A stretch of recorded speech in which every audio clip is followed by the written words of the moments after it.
And we are live. Welcome to Paradigm Shift TV 314. This is your brother, Pianki Patah Muntu Nefer Amun Ra. And y'all know what it is. Yes, We're here to talk about all skin folk ain't kinfolk. But before we get into our spiel, let me say hotel to my fellow Kemetic brothers and sisters. Let me say God bless to my Christian brothers and sisters, Islam. To my Moorish brothers and sisters, assalamu alaikum to my brothers and sisters in the NOI. Shalom to my Hebrew brothers and sisters. I want to say what's up to my atheist brothers and sisters. I want to say peace to my brothers and sisters in the nation of God's and earth, them 5%ers. And I want to say jumbo to the rest of my brothers and sisters throughout the African diaspora, be it here in the wilderness of the United States of America or beyond. Now, y'all know I say that greeting for one reason and one reason only. It's because if you black, I'm with you, and I hope that you're with me. Our different ideologies should not keep us from uniting, and we can have unity without uniformity, and we can disagree without being disrespectfully disagreeable. With that, we got my brother, the Scripture Ripper, the best researcher outside of Dr. Reggie, Sabio Robinson in the building, Sabio. We got my brother, the God Body, Marlon Simmons in the building. Peace. We got my brother, Teddy Seneferu in the building, and we got the one and only Black Lion Supreme in the building. Today, we are talking about Black people who feel it's cool to cape for white people while at the same time throwing Black people under the bus. If y'all want to know what I'm talking about, it's a lot of Black people that's celebrating Kyle Rittenhouse being found not guilty while saying Ahmaud Arbery basically got what he deserved because, according to the law, the individuals who murdered him had a right to a citizen's arrest. They say he was trespassing on people's property. They say that he shouldn't have grabbed the individual's gun, even though the individuals approached him with a gun. So he wasn't defending himself, but the individual with the gun was. Sabio, I'm going to start with you. What you think of these people, man? Well, first off, I want to say peace to everyone. You know, this is an interesting conversation. And when I posted what I posted in the back chat, matter of fact, because right after it happened, Byron mentioned something, and I need to read what I posted because it's important. I said that it was a paradigm shift, and it was a precedent shift. And what it's going to do is now it's going to bring a whole lot of young white vigilantes. Do we understand what just happened? Do we really understand the social implications for the next 100 years and legal implications for the next 100 years? Do we understand what has just been done? Talk about it. This has set us back at a time where there is 3 white men on trial for murdering, chasing down, and cornering like a rat. This is what they said. We had him cornered. He was trapped like a rat. This is what they said. They shot him with a shotgun and then said it was self-defense. For this young man, Kyle Rittenhouse, to have the unmitigated gall to leave his state, go into another state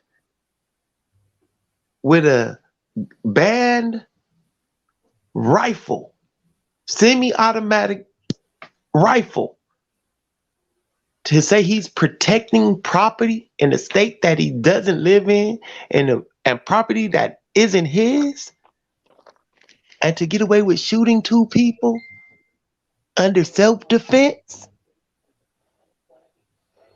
we have issues.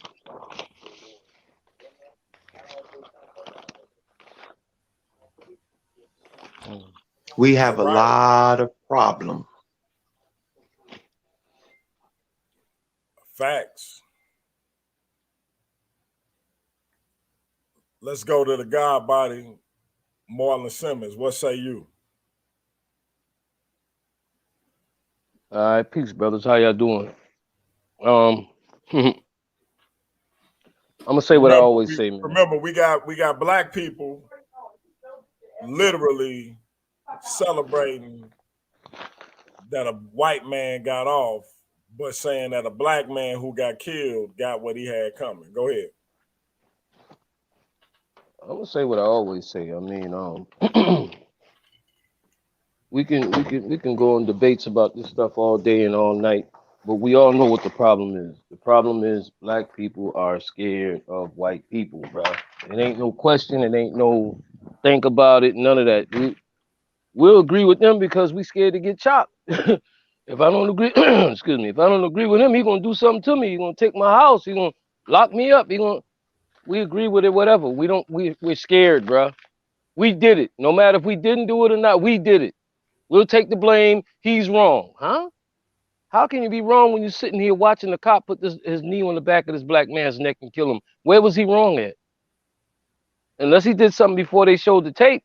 From what I saw, he was getting arrested, but the white guy was putting pressure on the back of his neck. I don't care what situation it is. If it's black people involved, we're wrong. I mean, correct me if I'm wrong. That's the case, right? We That's always wrong, all. right? That's what it is.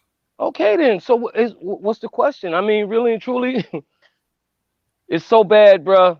It's to the point where if we wanted to straighten all of this out and get black people to think the way they're supposed to and open their eyes and see what's going on, we would have to erase every person on this earth at this moment in time and start all over, bruh. Seriously, it's that bad. It ain't gonna change. I don't give a shit. I mean, maybe over the years, if we combatively influence people to open their eyes, and we probably have to kill some people in the process to get it done, because that's what they had to do to get us to believe this shit. They had to scare it into us. You see what I'm saying? So now that it's in, it's hard to get it out, bro. It's hard as shit. I can stand here and be scared of white people, watch a white person walk up and slap the shit out of this black dude. And if he dare defend it himself, I'm going to defend the white man. Why? I'm scared, man. I'm scared. I'm scared. I'm scared. I mean, come on, man. I understand we scared. I'll say that. Because at a point in time in my life, I was scared too, bro. But one thing I never did, and I will never do, if I see a white person doing something wrong, I'm gonna say he did it, bro. I'm not gonna sit there and I'm not gonna do that, man. I'm not gonna fight for them. I'm not gonna try to show them that I'm up under your behind or I'm kissing your behind. I'm the one you can trust. These other niggas gonna do something, but sir, you can trust me, master. I'm gonna be okay with it. I got you. Man, come on with that dumb shit, bro. We're not in that age anymore. We're not at that time. I mean, yeah, slavery is still a definite thing, but at the same time, now you got a chance to get your conscience and get yourself together, man, and think about what happened to you. A lot of people don't even notice, and now I understand why. When I used to get mad with them, I understand now why I shouldn't have got mad with them, because they don't know. There's a lot of things that I know that they don't. So when I see things, I see them in a different way. The only way they know is the way they've been taught. So they're gonna, hey, I didn't see the white man do nothing, man. I understand, you scared ass nigga. I understand. But that's the problem right there, Pianki. I mean, that's it. Ain't Hey, nothing else that can be said. let's go to our brother Teddy. Teddy Seneferu. What's the word, bro? Peace was good with y'all. Peace, Hey, I'm Teddy. just gonna say, man, people just like Marlon said, they just scared of the white man. Yeah, they just scared to just to tell the truth. Ain't no other way, man. Cause it's crazy how I think that's they a gonna better let way to say it. I think it was messed up how they let that white boy get away with it, going to another city with a high power rifle and killing some other kids over protests. That's crazy. You don't think he had the right to defend himself? Now, why go to the protest of you gonna bring a high power rifle with you? Just stay at home. See? You know what I'm saying? Well, the store owner supposedly asked him to be there to help protect his store. What store owner? Still, He The didn't store live in the owner state. who he was standing guard for. He didn't know the store owner. Well, no. He didn't know nobody in the store state. owner, the store, hold on. The store owner came out and said he asked him, amongst other people, to be there to help protect his store. Wow. That's a new twist. I haven't heard that. No, I knew that was out since the beginning of the trial. So let me say this. But he didn't know the store owner. Again, that's what the store owner said. That's what he said during the trial. Before I get to my brother, Black Lion Supreme, I want to say, I don't really care about the Kyle Rittenhouse case. He shot a white person and a black person, I believe. Right. I know for sure he killed a white person. So a white person shot another No, they were white two white people. I'm not even like, what are we talking about? My issue is we got black people who are talking about free Kyle Rittenhouse, but at the same time saying Ahmaud Arbery got what he deserved according to the law. Go ahead, Black Lion Supreme. Just one thing. Do y'all see how bad it is right quick, though? Do y'all see how bad that is, man? What you just said, you see how bad it is? Oh, man, bro. that shit ain't going nowhere. We done, man. Hey, we done. Listen. It ain't lost on me. Go ahead, Black Lion.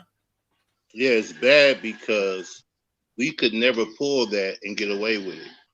It would throw us under the jail.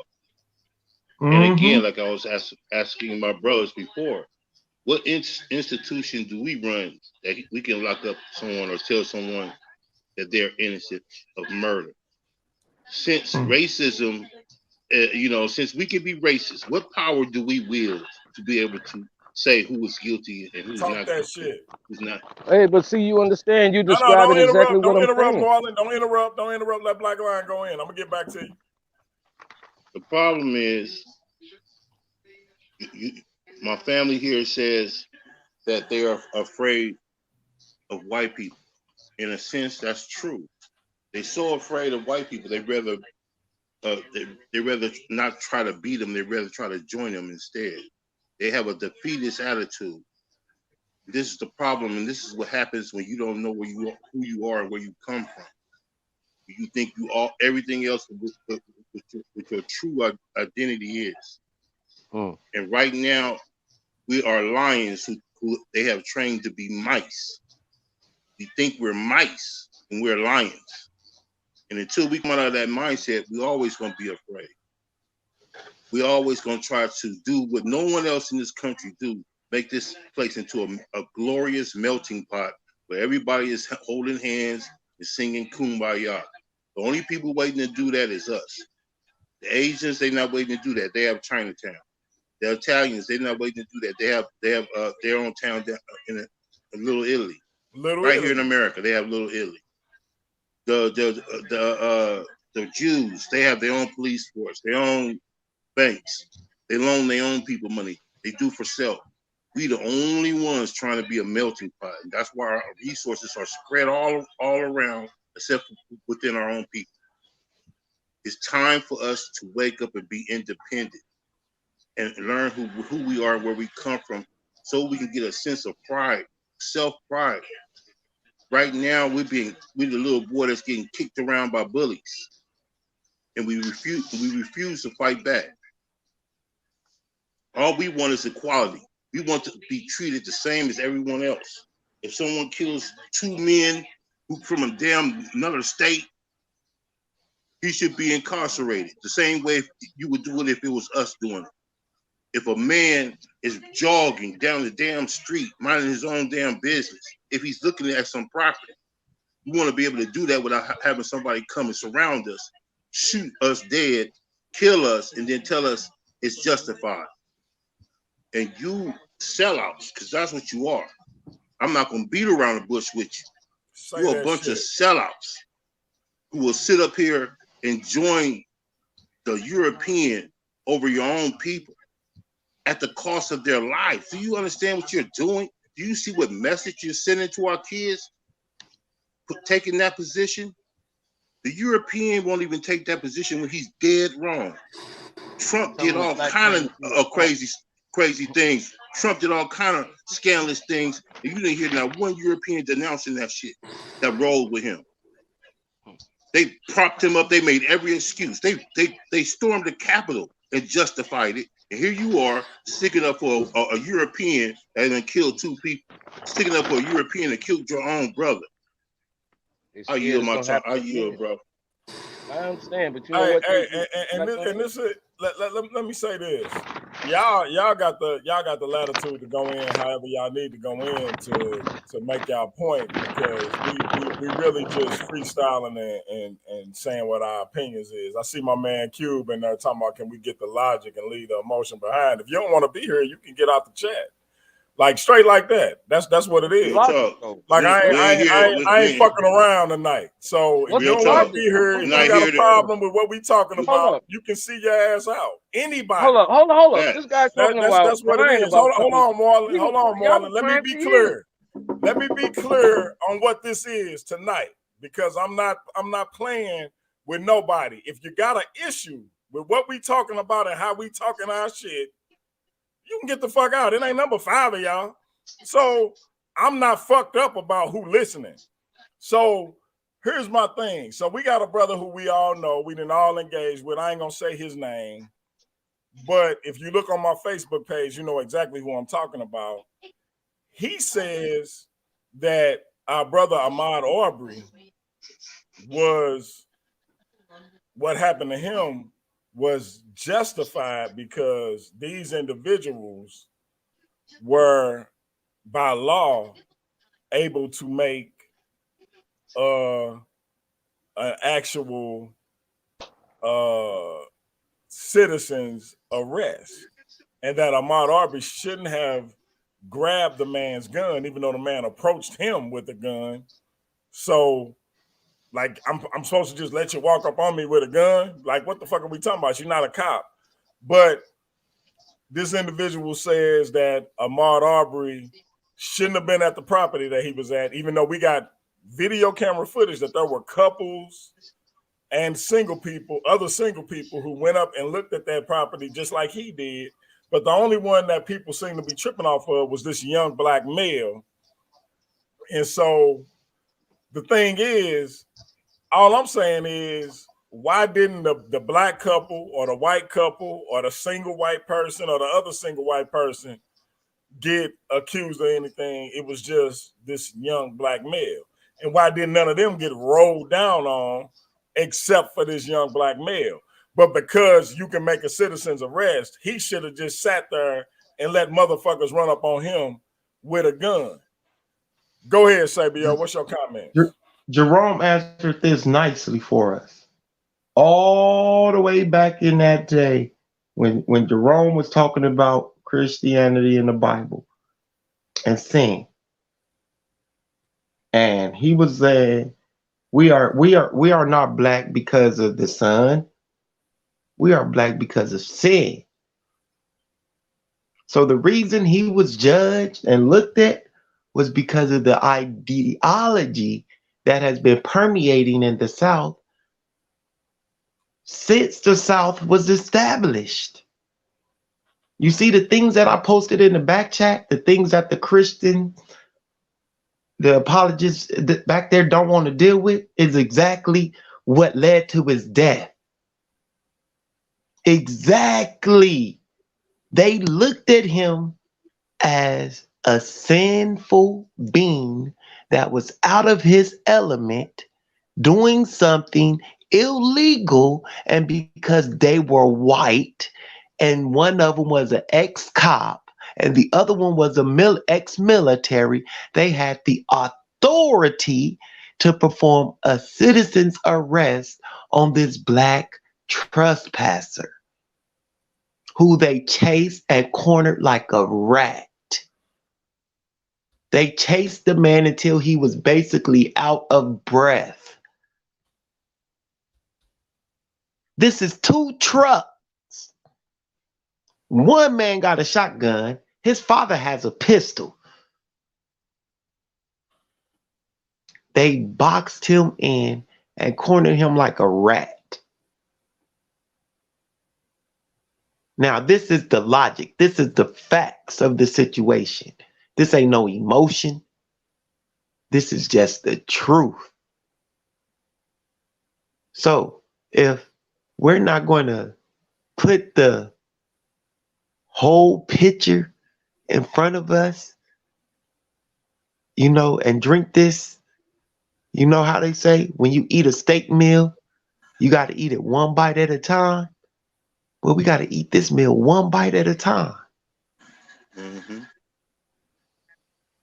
Thanks. And this is the bite that we have to deal with.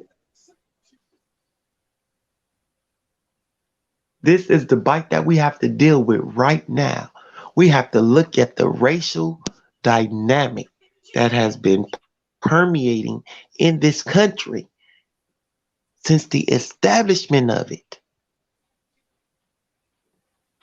And then we can look at the religious and the racial dynamic and how they actually parallel and coincide and work hand in hand to perpetuate the madness and the cycles of violence that we see our people going through and perpetuating on each other and being perpetuated on us by others.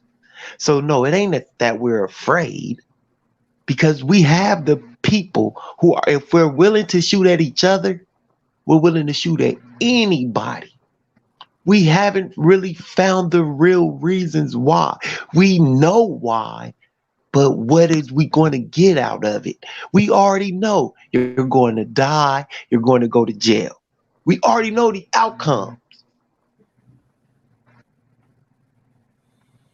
So my man Cube say, I just sent my man Cube the link. He say give him 20 minutes because he want us to get the emotional shit out the way. And I just Cube, what were you talking about? Like Cube, if you waiting for me to stop being emotional about this shit, you're gonna be waiting forever. So either you come in or you ain't, my G. Hold on, y'all. Hold on, Savio. I'm saying this to you as my man. If you waiting on me to stop being emotional, you're gonna be waiting a minute, because what I'm saying is this: I got a 14-year-old son who big as me. I'm 6'2", 280, and my G is big as me, minus about 40 pounds. So if he go outside and for whatever reason a fucking cracker decide to fuck with him, I got black people who gonna justify him being fucked with. So my emotion ain't gonna never be taken out of this shit. Yeah, because you got a reason to worry. You got a reason to relate to me. Hold on, let him finish, Marlon. Regardless of you having a daughter, they ain't going through it like our sons is. We know about what happened with our sister Sandra Bland, but we don't hear about that shit the way we hear about it with our sons. So again, my emotions ain't gonna never be taken out of it. So if you waiting on that to click on the link, you might as well not click on it. So click on the link when you click on the link. But the bottom line is, ain't no emotion ever gonna be taken out of this shit, because that could be me, my boy, my brother, my mans in them, or whoever. Exactly. And I got black people saying the shit cool. And I ain't gonna never rock with that shit. Who the hell could care about their people and not be emotional about one getting shot down like a dog? What are you talking about, man? The bad thing is, what is we talking about? Go ahead, Marlon. It's on you. No, like you said, it can happen to anybody. It can happen to him, nigga. And you talking about let it go. See, that's the problem right there. We always think about letting it go, but we don't think about, okay, he just killed my man. They can kill me whenever they ready. They just showing me that. But I'm gonna be docile about it. I'm gonna stop. I ain't gonna do nothing. Just let me live a little while longer before you decide to kill me. That's exactly what you asking them. Because you're gonna die, nigga. It's in their repertoire. You're gonna die. So you can beg for a little while longer. We're not supposed to give a damn because we don't know the man. We never met him, so we're not supposed to give a damn. He's the same color as you. It don't matter. They look Get the out for hell each up out other of no here. matter where they come from, because Take you're that black. coon talk That's why they somewhere look out for else. each other. Ain't nobody going with that coon talk, that Hmm. Negropean speech. That shit up out of here.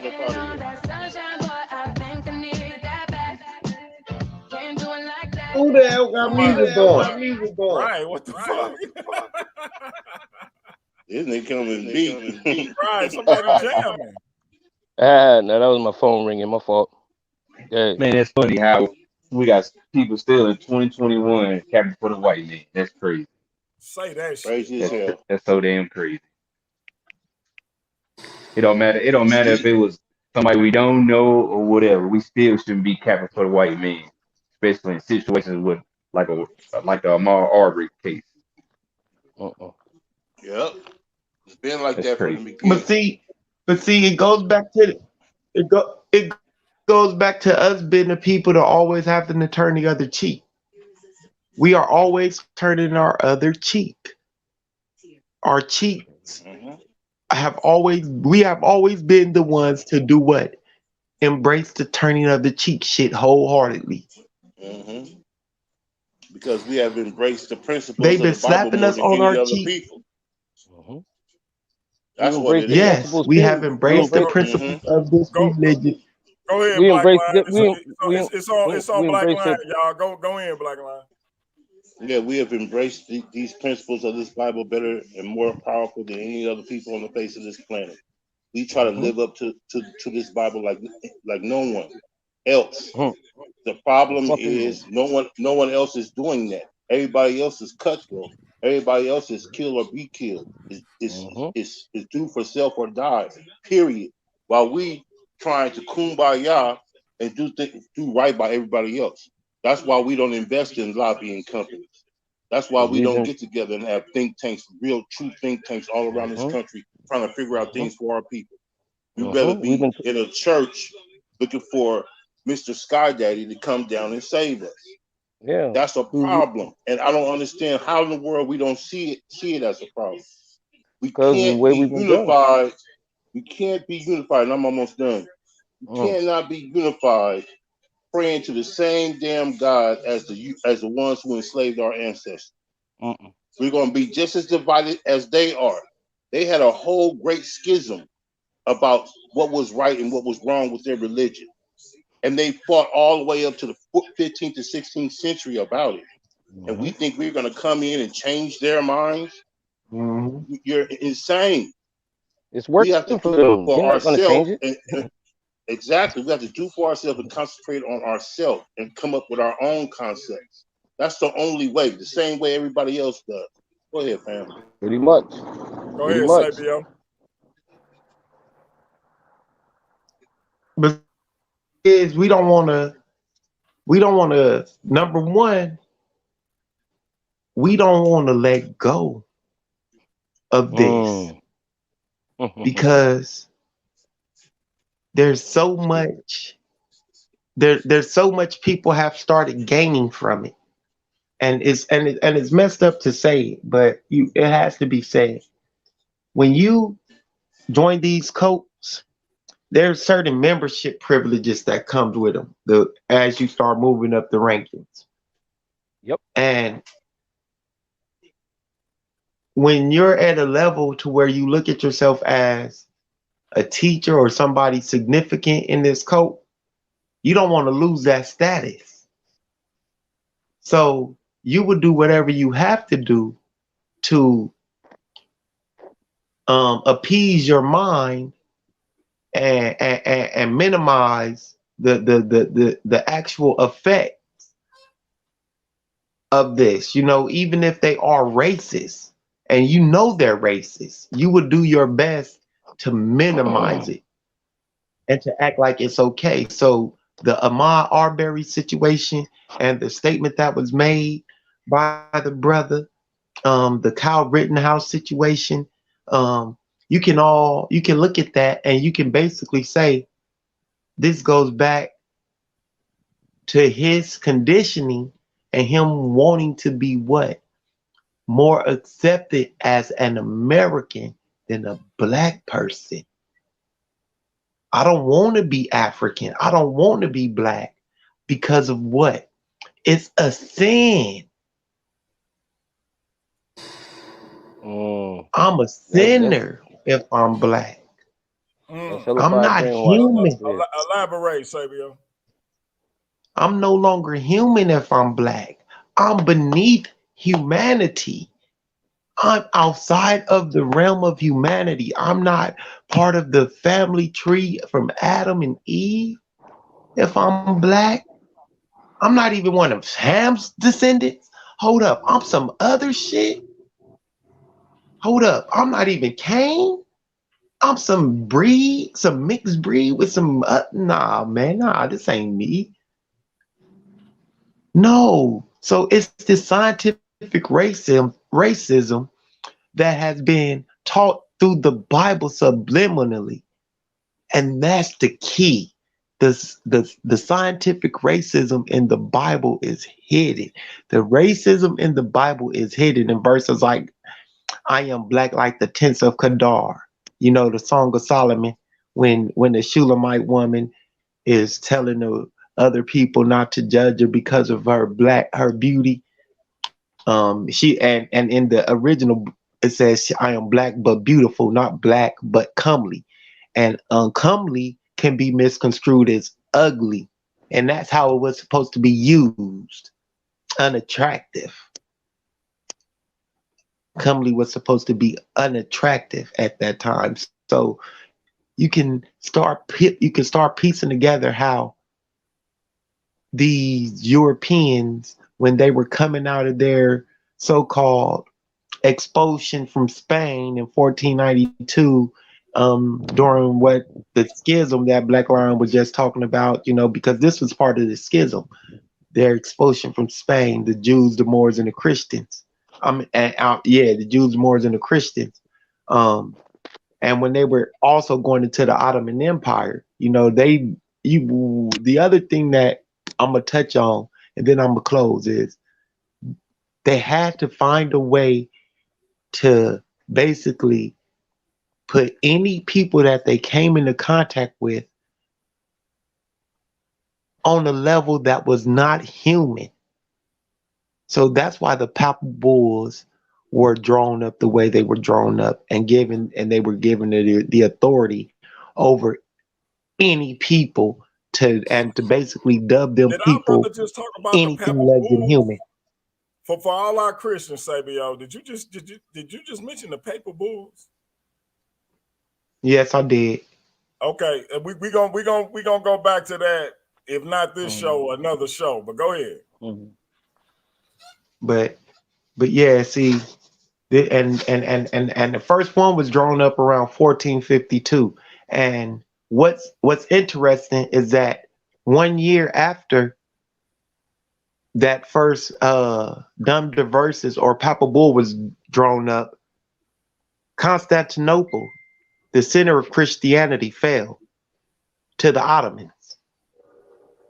So that pushed the Christians in a very bad place, because the place where they worshipped and the place that they had called home for 1,000 years was gone. So now they were the what? Strangers in a strange land, the travelers without a land, the sojourners looking for their promised land.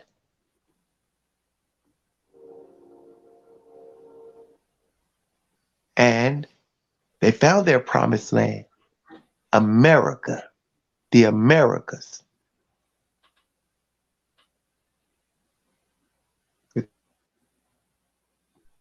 Go ahead, Marlon. I mean, yeah, I appreciate Sabio for what he said, because that's a part of history that we have never been taught ever. We never know, like you said in the beginning of the show, we don't even know who we are. And I'm trying to remember the writer that was writing. He said, a man that doesn't know who he is like a child that has no parents and put in a world of people who move around. He doesn't know how to move. He's never been taught anything. So anything anybody tells him or wants to tell him, he's gonna go for it because he has no leadership. And even though we have parents here in America, we still are like we're without parents because they have been taught, they've been brainwashed, and they're gonna tell you, oh, don't do this, don't do that, don't do that, don't do this. And white parents ain't telling their kids none of that, bro. They're not telling them, watch yourself when you're out here. Don't act like a, don't act up, don't act like you got some sense, huh? What do you mean, act like I got some sense? The problem is you're not acting like you have any sense because you're acting. You're not being a human. You're not being a grown up. You're not being a parent. You're being just whatever they want you to be. And you're trying to get me to be what they want me to be, not what you want me to be. You know, you're not parents. Y'all are robots. Y'all pushing the same rhetoric that they pushing to y'all to us. So most parents here in America ain't even doing their job right. Most people in America ain't gonna do their job right because everybody here has been brainwashed with the bull. Like he said, we were all put under the blanket, man. We were told that, you know, we looking for a white God or a God out the sky or some crazy stuff. We were told that we're sinners. We're born in sin. We are no good. Once somebody keeps putting that in your head and suppressing your brain, you're gonna start acting out what they're telling you you are. You're acting out. You're not being human. You're not a human being. God made you a human being. You're supposed to be something. You're not supposed to act like anything. But we're all out here acting. Everybody has a mask on. When they go home, it might come off. But out here in public, everybody wear the mask. Oh, he's an upstanding guy. He's just that. Yeah, right. Go to his house. See if you say that about him then. Catch him talking to somebody about how he really feels and see how you feel about what he showed you then. Yeah, he might have introduced himself as a stand-up guy. He might have seemed like a stand-up guy. She might have seemed like a stand-up lady. She might have seemed like a true black person. Man, them people in them positions doing that shit for safety and money, man. They want to keep their positions. They want to stay in their spot because if they lose their spot, they going down there with you. And that's just the point. That's just the whole thing. And that's just what it is. We have been badly done, bruh. We have been really badly done as a people, and I hate to say it, the only way to correct it, erase everybody and start over, man, because we're done. We can't break these chains that they put on our heads, man. We can break chains on our bodies, man, but once they get your head, bro, they get that brain, and ain't no recovery from it, man. We done, man. That was the ultimate I plan. I give them disagree. that. I, I think we I, I, can. I I think we can break the chains, but it isn't us who's going to break the chains. We have to. We have to set the seeds and the information and the way for our our children and our children's children to break these mental chains. I The agree mental with you on chains that. are not going to come off. The mental chains aren't going to come off of some of our people's minds, and this is something Right. that we all have to come to terms with. I mean, eventually. All I right. know sometimes we have. Hey, Marlon, if you done, let's Mute. go to Teddy. All right. Well, I mean, one more thing, and I want to just say this. You're right, Sabio, and my father told me the same thing when I was a kid. He said, "Well, I'll tell you like this, son. I like what you're doing. I see the seeds you're planting, but you may not be. I'm not going to be here to see it. You may not be here to see it. Your kids may be here to see it, or their kids." And I said, "I understand that." And he was like, "It's not going to change today or tomorrow. It took 400 years to get this implanted and get it done. Now it's at its peak point. You know how hard it is going to be to change somebody's mind or change 400 years of being told the same thing and living the same way." I said, yeah. So he said, like I said, if you keep planting your seeds, it will change one day. Just keep doing what you got to do right now. Don't worry about changing the world today or tomorrow, because that ain't gonna happen. I said, all right, Pop. And that's pretty much what it is. You know, we may lose some people trying to change it and whatever, but sacrifices got to be made to get to get to the point we want to get to. And that's another thing. We're not willing to sacrifice anything. We've been pacified. Whenever something bad happened, they give us some money. They give us a free trip. They give you a house. They give you a car. Oh, pacify them. Hey, give them something. They'll calm down. Give them $100,000. They don't care about their kid dying. Give them some money. We are being pacified with gifts, bro. The same thing that Amen. that Bible told people, the God told people, don't become worldly. Do not become attracted to things of the world. Do not become attracted to material, money, stuff like that. And right now we got people that sacrifice their kids a day for money. Man, listen, bro, we in a bad place, bro. We in bad shape because we're nasty people. We claim Jesus Christ and God and all that, but we'll do anything for money. The preacher's preaching to you and act like he's teaching you for your money. He ain't in there for your soul. He's not there to save you. He want to get his plate and go home. He's glad when church is over. He ready to get the hell on. We've adopted the mindset of our captain. That's exactly what we have done. And I say they're smart people. Into his mindset. That's what's happening. That's real talk. And I say they smart people because they came up with the ultimate plan.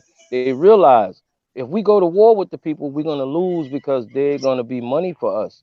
So if we gotta kill them and they kill us, we're gonna lose people, and that's a big loss. We can't lose money and people. So we gotta come up with the ultimate plan to rule these people without going to war with them.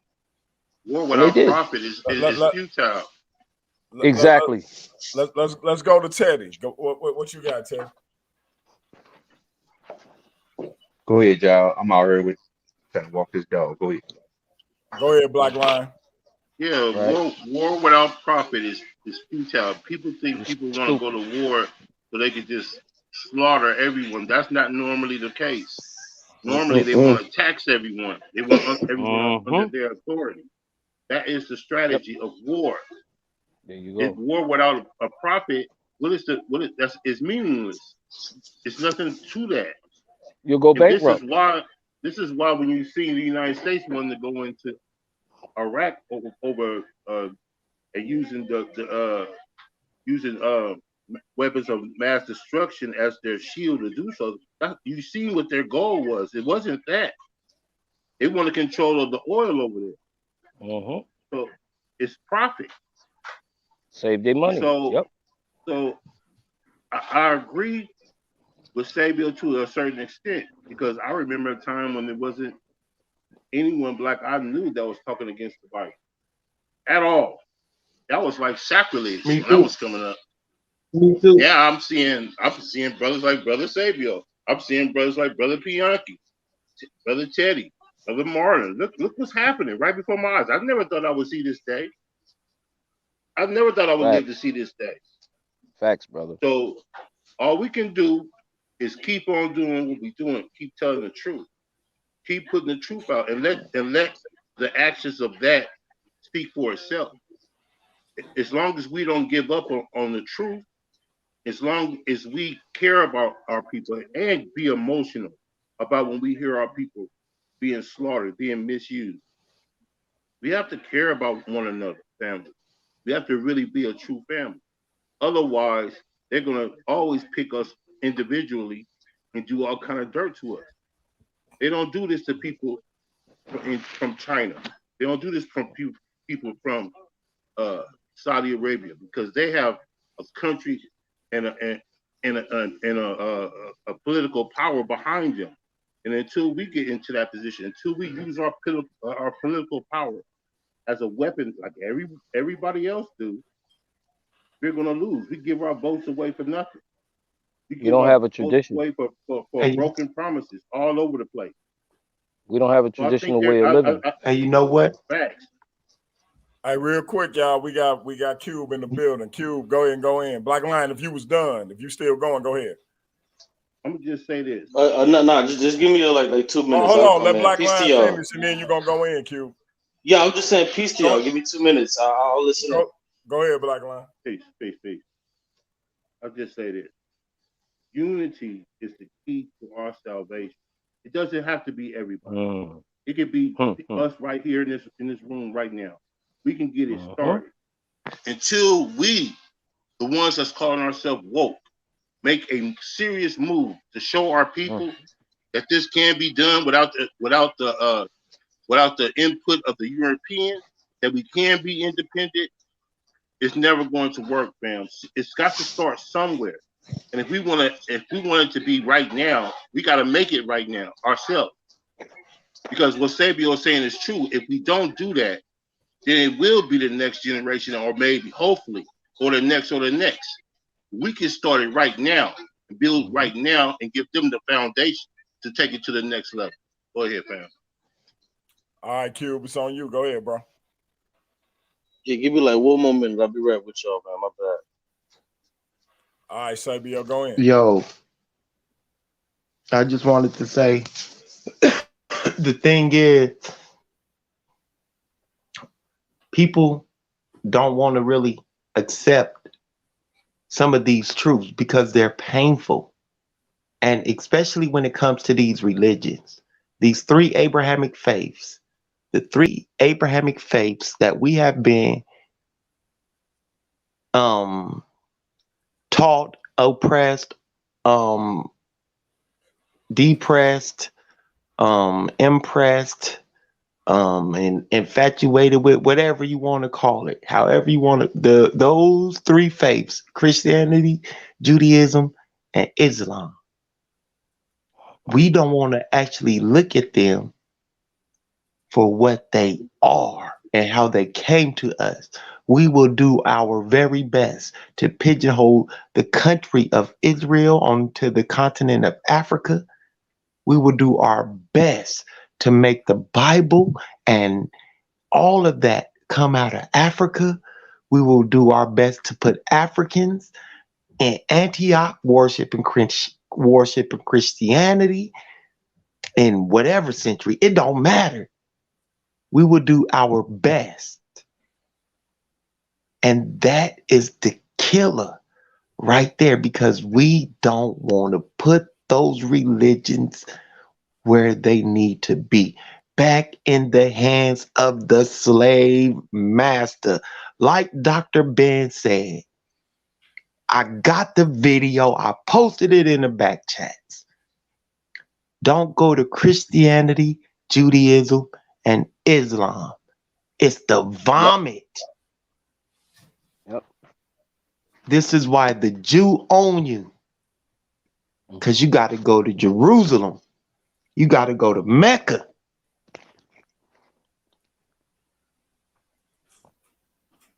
People need to pay done, brother? attention. Oh, my bad. I'm almost done, Q. People need to pay attention to what that man said in that video. Because he wasn't lying. No. I That was a saw it. long He pause. wasn't Are lying. you done now? Yeah. I apologize, man. Even though I've been listening, I'm not 100% clear, and I really wasn't on my computer to where I could really take notes on what you guys said. I was actually just listening, and I'm not really sure on what the topic actually is. So if anybody would just take, like, maybe a stanza or so to fill me in, because I've heard a few talking points, but I want to know exactly what is the conversation. So it's no set topic. From my issue is black people caping for white people while at the same time throwing black people under the bus. In other words, let me give you an example. Black people being excited about Kyle Rittenhouse being found not guilty while at the same time saying that Ahmaud Arbery got what he deserved because he was a quote unquote criminal. So that's the catalyst for this conversation. Wherever else it goes, it goes. Right. So that's kind of the jump off point. I got you on that. And well, just to respond to that, so that's kind of the jump off point. And I've said this at least 2 times in the chat. Who is saying these things? Let's put an address on these things so we can talk about these particular people and some of their views. Me personally, I haven't really been like super plugged into either case, whether it was the Rittenhouse case or the Ahmaud Arbery. I haven't been totally plugged in to these cases. Well, I'm gonna say this about the Rittenhouse case, and I'm gonna be honest. From what I understood, he shot 2 white people. 3. Or 3. And see what I mean? And Murdered 2. I didn't even pay as much attention to it outside of the fact that in my mind he was gonna get off, and once he got off, I knew that I could compare and contrast it to similar cases with black people where they didn't get off. Other than that, I didn't even care because it's white on white crime. And so I wasn't tripping off of it. I'm gonna keep it a buck with you. The only reason it caught my attention was because I saw black people, whether it be Candace Owens, Brandon Tatum, or an individual we all know that has been on this channel. And I'm not gonna mention his name because I sent him the link. And if he want to come in, he can come in. He himself was caping hard for Kyle Rittenhouse. And when I gave him the opportunity, he himself said Ahmaud Arbery was a criminal and the men who approached him acted lawfully. Now, since he haven't came in and he still got a chance to, again, I'm not going to mention his name, but he know who he is and everybody else know who he is. And Q, me and you can talk about that at a later time. Bottom line is you have multiple black people who feel the same way these individuals feel. And I just can't wrap my mind around why a black person who has sons, who has nephews, who has daughters would fix their mouth to say something like that. I understand you are an abstract individual and you always go against the grain. So if you disagree with what I'm saying, feel free to do so. So what say you about the scenario that I just pointed out? Yeah. That's a number one. That's an interesting scenario because I know nothing of the party that you're mentioning at all. So when you're saying these things, I'm like, yo, who is saying this? Who is saying this? And I understand you don't want to reveal that. And that's cool. I ain't got no problem because you rather deal with what they're saying versus who the person is. But at the same time, when you're talking about a topic such as this, you cannot extract what a person said versus who the person is because sometimes what a person says is directly tied to who that person is and the rhetoric that they spew. You see what I'm saying? So that's kind of where I was, with the conversation. I need to know who this is say if I hear Candace Owens say something like that. Let me tell you, it would be irrelevant for you anyway because you don't know the person personally. Now everybody else on the panel has had some interaction with him, but they don't know him personally per se. I have had personal conversations with him, but I don't know him on a deeper personal level. That said, I haven't had personal conversations with him. I am still a little taken aback to their particular stance on this particular topic. And let me give you a little more background. Considering what they said about Ahmaud Arbery, I even posited the question because you're saying that it was lawful for these individuals to act the way they acted because they could exercise a citizen's arrest. I asked, do you feel that George Zimmerman, because he could lawfully stand his ground, was within his rights to kill Trayvon Martin? He said yes. And so I'm appalled on a personal level by this whole situation. And considering I've had him on this channel a couple of times, I'm completely shocked that this individual comes from this standpoint. And it's from that conservative Republican Trumpism standpoint. But go ahead with the limited information you have. Yeah, but see, this is the thing though. Like, and if you don't want to reveal the person, that's cool. I'm not, trying to egg you on to do that. But what I must say with the limited information that I have, and I'll give an example. If Candace Owens says something to this degree or magnitude, I'm gonna write it off. Well, she said she hope he sued because he's an innocent boy who was railroaded. But this is the thing I'm saying. If a person of the ilk of Candace Owens, like these so-called right-wing Negroes, like if they say things like that, I automatically write those things off. Now that doesn't mean that I don't put together rebuttals for these things because that stuff filters down because Candace Owens may say it, and then it filters down to these wannabe right-wing Negroes, because then online they'll say these things to you. So you have to repair rebuttals for it, but you also have to look at who's the mail carrier of the talking point.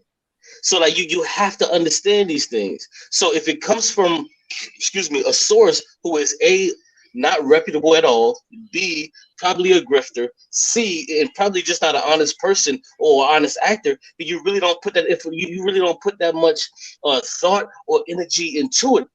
But what you must do is offer up a rebuttal just in case you do meet somebody in real life or in real time on the internet who may come with one of these arguments, so you're able to rebut it. So when it comes to this person who said that, man, the shit is overtly ignorant. Period. Now when you just said like, okay, did what's the guy name that killed the brother in Sanford, Florida? Did he have a right to kill the dude? Well, not the dude, but the young brother. Yes, he fucking did. But should he have done it? No, he shouldn't have fucking done it. The same way that Kyle Rittenhouse, did he have the right to kill those two people and shoot one dude's essentially arm off? Yes, he did have the right to do it. But should he have done it? No. And this is the part where I get into things that I say, man, the hell with all of the ranting, the emotional ranting. Listen, the question is, does a person have the right to do one thing? That's what the judges, the jury, that's what they're talking about. Is a person correct or incorrect when it comes to the law? Now, when it comes to us as laymen and women, and we're talking about, or reactors, when we're talking about these things, of course we're going to be emotional about these things. I get that. But at the same time, we have to be emotional, but we have to use much more logic. We have to say, you know what? He was dead wrong for what he did, but he was well within his right to do so. That's how we have to operate. And then once we say, okay, well, he was within his right to do so, once we're logical from that point, then we can say, you know what? Let's change his ability and his right to do so. But if the only thing we want to do is be like, oh, hell no, he was messed up. Hey, he had no reason to do it. No, that's not the route I want to go. I want to say, you know what? According to the policy, it says that he's able to do this thing right here. Got it. Everybody understand that? Yep. Okay, we all understand it. Now, let's change this shit. Let's change it. Because once upon a time, it was okay for you to deal with 12 or 13-year-old girls. You want to go out of your mind and get crazy? Yeah, feel free to do so. But you know who the people are that change policy? Are the people who you can present the argument to them in a logical way. You have to present it a different way. Damn all of that yelling and emotional. And brother, listen, and you said something while I was listening. You said, oh, man, but I got sons and this and this and that. Brother, I got you. But at the same time, your sons go through the same thing that you go through because you're black, that I go through because I'm black. I don't have to have a black son to understand your plight and what your sons go through. I totally get all of that. I get all of that, bro. I'm black myself. My skin crawls when I see the fucking police behind me when I'm driving or doing what I'm doing. Bro, after that case that happened in Minnesota with that brother, bro, I don't even like to reach for shit because these motherfuckers will blow your brains out. I'm right fucking there. I'm not some kind of person who's saying, hey, let's think logically and let's just follow the law. No, I'm not saying that.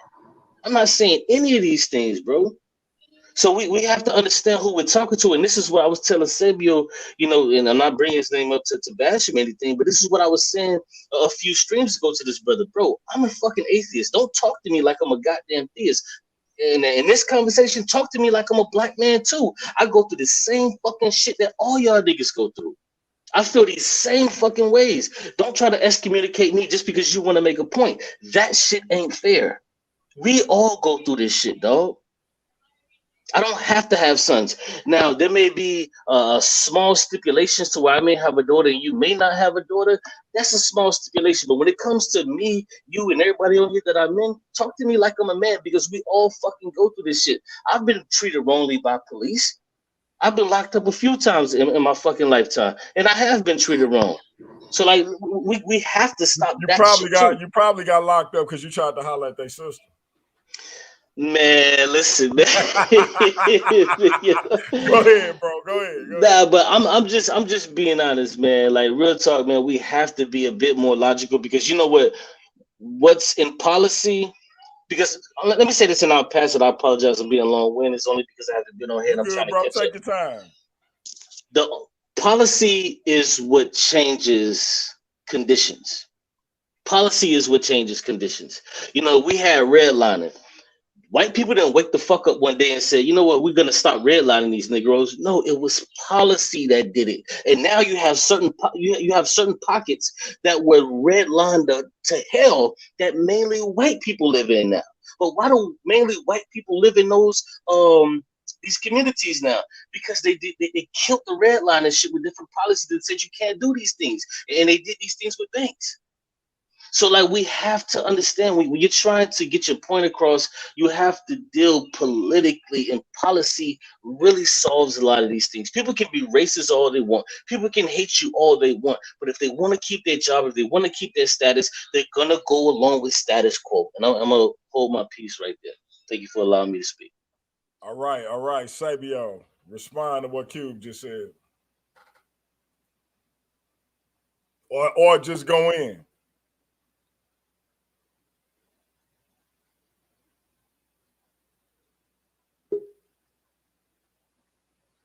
You there? Sabio. Oh. Yo, my fault. I thought I unmuted myself already. My bad. I thought I had unmuted myself. What he said, there's not really much I can disagree with. Why? Because it's basically what we've been trying to get people to understand from our standpoint. It ain't that we hate Christians. No. Or we hate our Christian uh, family members. No. We are black people that have been oppressed by this thing. And the oppression continues to happen, and it's happening through what? The mechanisms that have been put in place through the religious institutions that were, and the religious ideas that were being proliferated. And the religious ideas led to the laws. With so the connection that we are trying to get our people to see leads to incidents like George Floyd, Ahmaud Arbery, um, Kyle Rittenhouse or Rittenhouse, whatever his name is, Sandra Bland, You go with Rittenhouse. um, and all the others, you know, the Dylan Roof running up into the church and shooting 9 black people, and then being forgiven by the family 9 members. black people. Come on, man. 9 black people, and then been forgiven by some of the family members of the victims. Um, the other young black man down in Dallas, Botham John, who when a Damn. white girl went up in his apartment and shot him dead, and the judge His brother stroked her. hugged the bitch. Yeah, and the judge hugged her and stroked her hair and gave her a Bible. You know, this is what this religion has done to us. This is what these religions have done to us. We have become so pacified that it's the only thing that can help us. We can't help ourselves. We can't. But Jesus in that Bible somehow can. And he was given to us under oppression. So yeah, Q, that's what we talking about right now. Us being men, women, and coming together for our children. So we don't have to, so they don't have to worry about what? White cops killing them indiscriminately.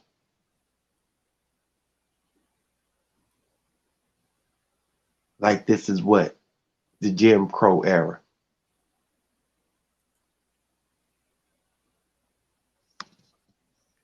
Go ahead, Black Lion. Ooh, okay. It says policies. I don't know how you beat Parker Brothers at his own game in Monopoly. I don't know how you do that, but Hey maybe bro, can you speak up just a little bit? You sound mad low, bro. Can you hear me now? Yeah, just speak Can up you a hear me now? little bit. Yeah, just speak up a little bit. Can you hear me now? No, I can hear you. It's just that you sound a little bit low. But go ahead, bro. Okay. I don't know how you beat Parker Brothers at Monopoly. Maybe you can. Maybe Cube is right. Maybe you can do that. But I don't see how. That's the problem with us. We love this place a little too much. If you hang around wolves too long, you end up wanting to be a wolf. If you hang around snakes too long, you end up wanting to be a snake, or at least trying to imitate one. And that's our problem. For some reason, we got it in our minds that this place, this constitution, the laws that they have put on us is some kind of way for us too, and that we're going to get justice in this system, just like anyone else. Well, we have 400 years of evidence that says otherwise. Yep. Are things a little better now than they used to be? Yes. No. Have things been changed? Facts. But other things have been implemented while they change things. Other policies have been created. So it's a continuing. It continues. No matter how much we fight, no matter how much we struggle, we end up going around in circles and ended up right back in the same place that we were during slavery, economically and socially in the gutter.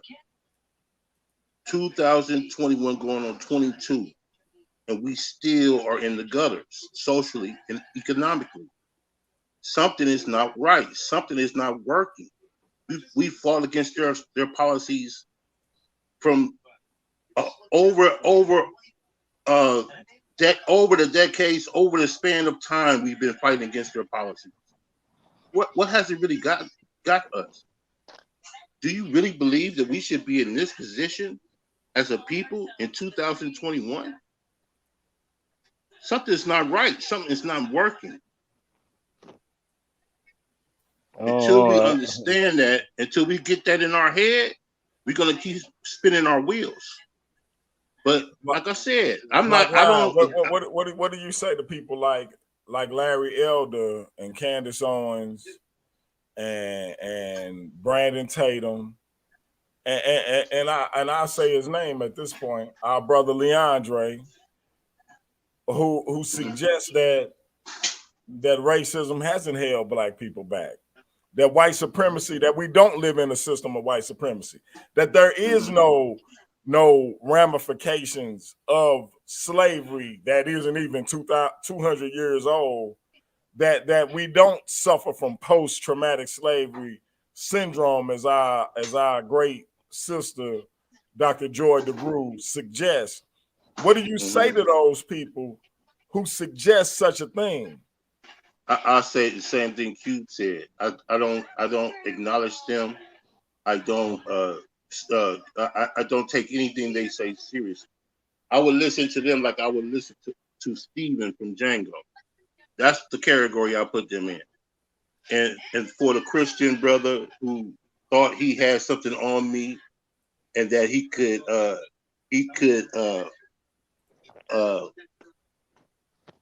debunk what I said about Solomon and got in his feelings about that, that's what they do.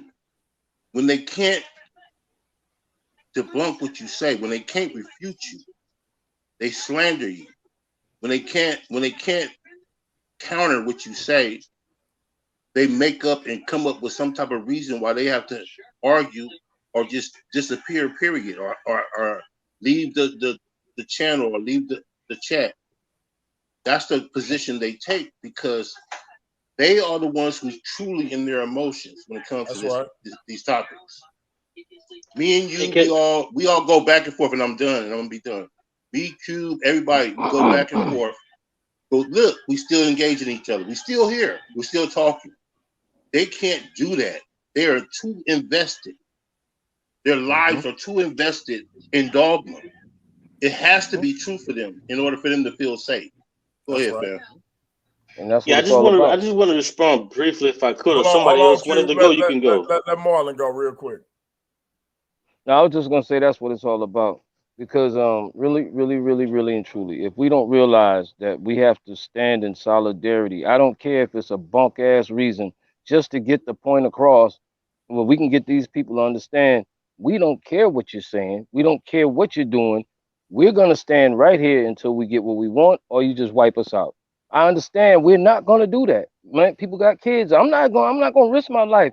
You're risking your life anyway. Playing this game that they got you playing, it's only a matter of time before you die, man. They already got the black person in this country living the living age of a black man in America right now is 45 to 50 years old. That's stupid. We live way longer than that, but they've cut our living time down. They've cut everything down. We have no tradition. They know our tradition, but they don't want to give it to us because that'll put us back in an independent state. They want you to stay dumb just like they got you. Even if they never beat a slave or hung a slave over here, showing you those movies and reading those books and stuff, that's enough that'll stay in your mind. Even if we don't know if it really ever happened, just to see it will put you in a state of fear. And that's what this country is ruling us off of right now. And anybody can say it's not facts. I ain't scared and all that. You full of shit, bro. Everybody out here that's black is scared. That's why we stay in our position. We do what we're supposed to do because I got to live. Okay, what are you living for? You living to be a slave. It doesn't make you proud to be, it makes you proud to be a slave. It doesn't make me proud at all. I don't care how much money I make. I don't care how many cars I got, what house I live in. I am breaking my neck. I'm killing myself just to have that. And you shouldn't be doing that. They're not doing it. So, I mean, they're living off of us. A lot of white people out here live off of the black people working. They don't have to go to work because we work. Those factories still gonna push their shit out because we're there every day. We got to be. I gotta pay my rent. My child gotta go on a trip at school. TV, I gotta pay the damn cable bill. I mean, bro, we always worrying about shit that they don't even worry about. They ain't got time to worry about that. They leave it up to us to worry about that. They go on and make plans for us in which we're working. We don't know what's going on. We're not paying attention. We turn around. Damn, when did they come up with this law? Oh, now they sex. I mean, gay is legal now. Dog, where were we? We were busy going to work to make the bills. We had to go and do what they wanted us to do. We couldn't do what we wanted to do because we would have never allowed this stuff, bro. As a real people, we would have never allowed any of the things that's happening here today, man. LGBTQ, whatever the hell that shit is, we would have never allowed that. Look, Africans have never accepted that type of stuff, bro. We are not true Africans, and I understand why Africans say what they say about American people because they know y'all been duped, man. We don't want y'all around us because y'all gonna bring that nasty stuff back, that vile back over here and spread it to our people. I understand that.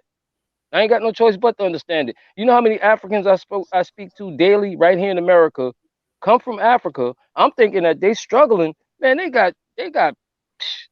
got colossal size houses and stuff over there. They just come over here to get this money. I live like a king in Africa. What do you mean? They showed me pictures of his houses and cars and stuff, and I'm like, damn. So y'all not poor when y'all come over here? No. We're not hurting for nothing. We come over here to get some of y'all money. Y'all over here hurting. Y'all think we over there hurting. Y'all over here hurting.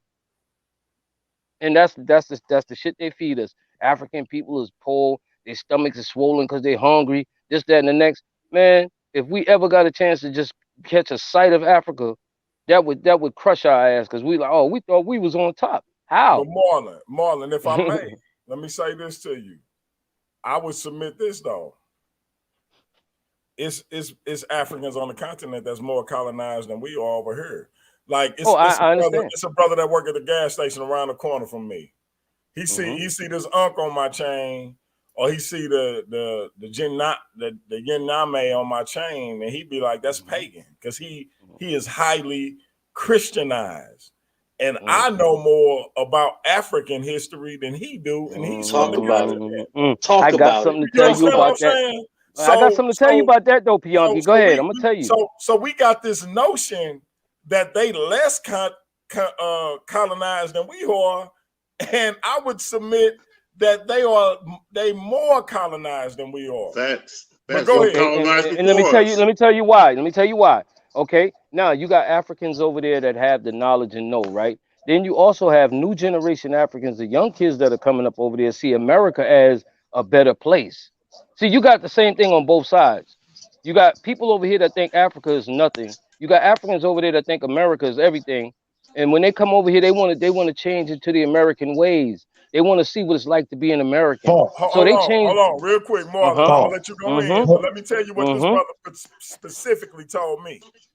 He told me as I got to know him, I've been out here in O'Fallon, and Sabio and Teddy know the difference between what I mean by O'Fallon and St. Louis proper, because they both from St. Louis.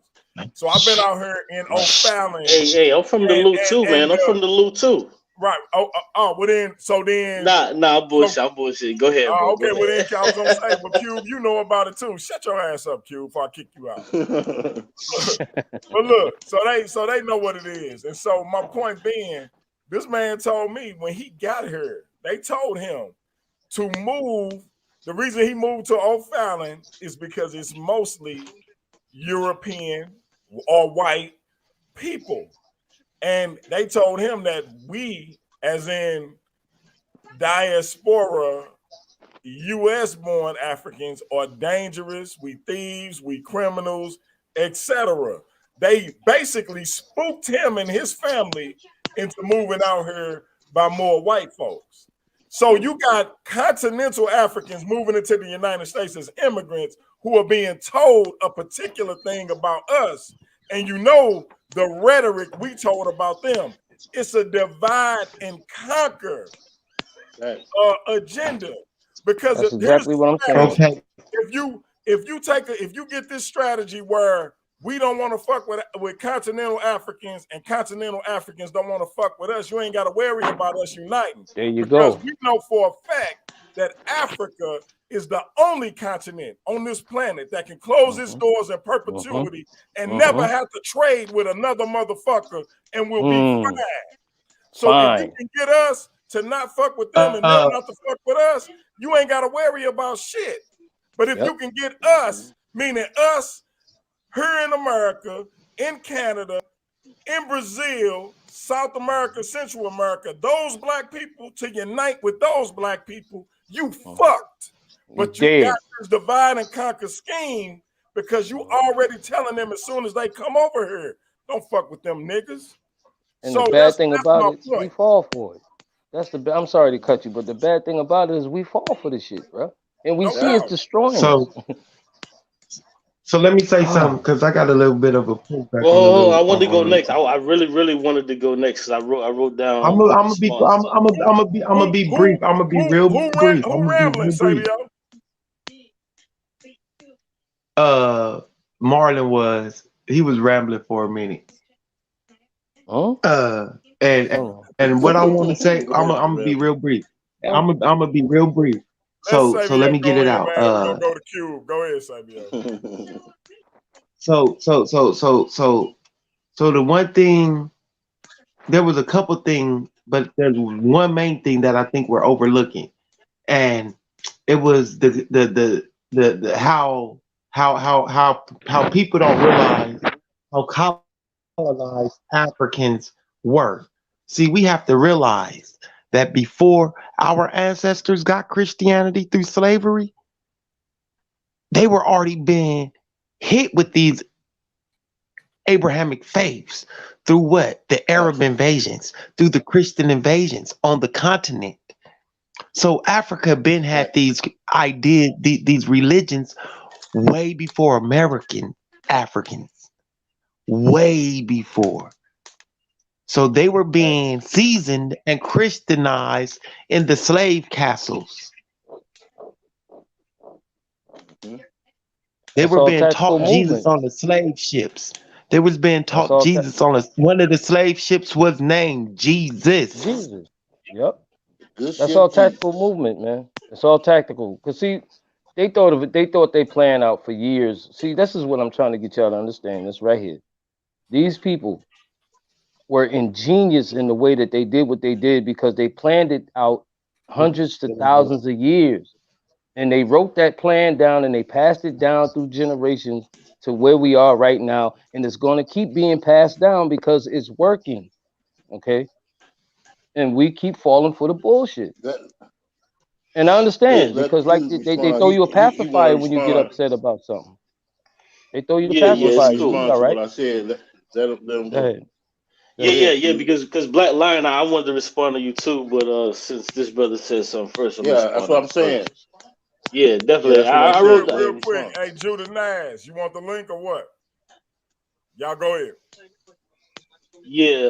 So, what's his brother's name so I could address him directly? Which Breaking up The on one? me, brother that bro. was just Marlon. speaking. Oh, Marlon. You Marlon. you you can call him the God body. Yes, sir. Okay. Oh, okay. The God body. Okay, okay, okay. So, I see you like to say that Negroes are scared. What I would like to tell you, brother, speak for yourself. You talk about the scared shit. Speak for yourself, because not only do you stand alone, Thank you. I've you been wanting to say you that too. stand you only stand with a few people.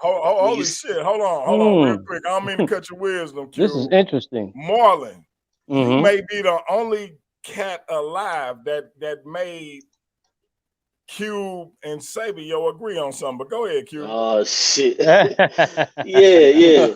But what I'm saying is like this brother stands realness will bring it alone out. because not only is his rhetoric misdirected, I think that his logic is also too. Because on one hand, he wants to big up Africa and say all of these different things, but he fails to recognize and understand the shortcomings that Africa has also. And I'll attempt to get my brother to understand that what I'm about to say. So what you try to say is, oh, okay, Negroes here are scared. So what do you say to the Negroes who are continental Africans who have their own goddamn continent and still aren't doing what you're telling Negroes here in America to do? Because what we can argue here in America, Negroes in America of the diaspora, we can say, you know what? We're a nation within a nation. What the fuck is the excuse for 53 different countries in Africa? Since you want to big them up so much, what is your Hmm. excuse for them? There is no What is your excuse excuse? because the same Whoa, thing was whoa, done whoa, on the brother, continent. brother. Let You me answer if spoke. you're going to ask me. No. Listen, Hey, bro. Cube, you at was it rhetorical? Because then he ain't got an answer. But if No, no, no, no, no, no, no. it's a No, it question, was let him answer. no. But listen, I wrote down what he said, and I would implore him to do the same. So wait, was it a I don't need rhetorical to. question or not? No, listen, Yeah. it was not rhetorical, but at the So same let time, him I answer. no. Listen, there's a difference. I wrote down what Hmm. he said. So I want him to respond after I'm done because I wrote down what he said. That's the only way I'm able to give him back verbatim what he said because I wrote it down. So when Mm-hmm. I'm write down what I'm saying and respond when I'm But done. this ain't no debate, Q. I know it's not a debate, but at the same time, I want to say what I gotta say because I get the mic back But for you another asked five the minutes. question. So you asked the Well, I'm saying question, you but you wrote don't it. want You no yeah. response. You say you wrote it down and you asked me a question. I don't have any writing or anything, any paper. So let me Right? Ain't answer your nobody, ain't question, nobody taking and notes then like you can go ahead and yeah, you can go back to your paper and ask me the next question. But see But to that that answer that, your show, that question, shows who gives a fuck and who don't because I did write No, down notes. But no, go no, ahead. no. oh wow, It man. shows that it ain't a debate and ain't nobody writing down on no piece of paper what the fuck somebody else saying. Either I you don't need want no them to paper answer the anyway. shit or you don't. I I don't need want that him shit. I to use my answer, mind. but So after if I'm you want done, them to answer, let them answer. answer the question, brother. Go ahead, bro. All right, the question you're asking is very simple. Okay, Africa is a continent, has 54 countries in it. America is one country. The same thing is being done strategically on both the continent and this country, and they're playing a different game on both sides. You just heard Bianchi say what he said. They turn us Facts. against them, and they turn them against us. Being that I say the motherland is a great land and it's the best place and it's the place we come from, is because it's true. We don't accept that here in America, okay? And we don't have to accept it and we don't have to claim Africa, but we're from there because history tells us The black man circumnavigated the whole damn globe before anybody else ever left their country. The African had already been around the world and back and proven many things that they found in other places and took other people there and showed them and started civilizations, bruh. So the reason I'm saying what I'm saying is because if you don't backtrack history and start at the point where it started, then what's the use of, well, how are we going to start here in America? America just became a country 400 years ago. These other countries been countries since the beginning of time. How are you going to start here? We have to link back with Africa. That's the only way to make this thing work. Okay, brother. See, and this is why I didn't want you to answer the question until I was done, because what you've essentially done is answer something that I'm not even fucking talking about. Okay, well, what the fuck are you talking about? Y'all not in the debate, then you shouldn't ask no question if you don't want to answer. But bro, listen. But listen, I did want to answer. Okay, listen, let's not even talk about that. He answered the question, or better yet, he gave me a response. But my question was something totally different than what he responded to, and that's why I didn't want him. You about to go ahead, man. Go ahead. Okay, listen. What I was asking him was, what is his argument for Africans not doing the same shit that he's trying to tell black people here in America to do? And he talked about some dumbass shit that has nothing to do with what I actually asked. He just said a bunch of gobbledygook. That's why I said, bro, just chill or write it down and come back when I'm done. That's all I was saying. There was no disrespect, and I apologize if you feel like I did disrespect. That's not what I was trying to do. You just weren't paying attention as I was speaking. So let me continue. Well, unless you want to respond to that. I'm sorry. What did you just say? My audio went out. Go ahead. What did you say? What I was saying is that you did not answer the question. Marlon, let him finish because we're gonna be here all night. Yeah, man. Yeah, let him go ahead, man. Go ahead. Always gotta go to this every fucking time. Go ahead, man. I was only saying, bro, that you did not answer the question. Just know we call this nigga Contrarian Cube. Hey, and I'll take that. But when you don't answer a question, let's come up with a cool name for that. When a person doesn't answer a question, but they stop you in the middle of your build, let's make up a cool name for that. I'm the one that stopped you. He ain't stop you. You asked the question. I just wanted him to answer, so he ain't stop you. I stopped. No, I didn't. I'm gonna tell you like this. You gotta make sense because I'm gonna make sense anytime I talk, man. So go ahead and make sense. You're not. Hey, I'm not having an issue with who stopped me. I'm saying let's just make up a cool name for a person who can't answer a question that was asked. Marlon, once again, you got Cube and Sabio on the same page. So props. You know what? Because I've been trying to get these two dreadhead motherfuckers to get along for weeks and couldn't do it. Hey, all this still ain't heard Cube's response. Well, we're about to diverge real quick. You know why?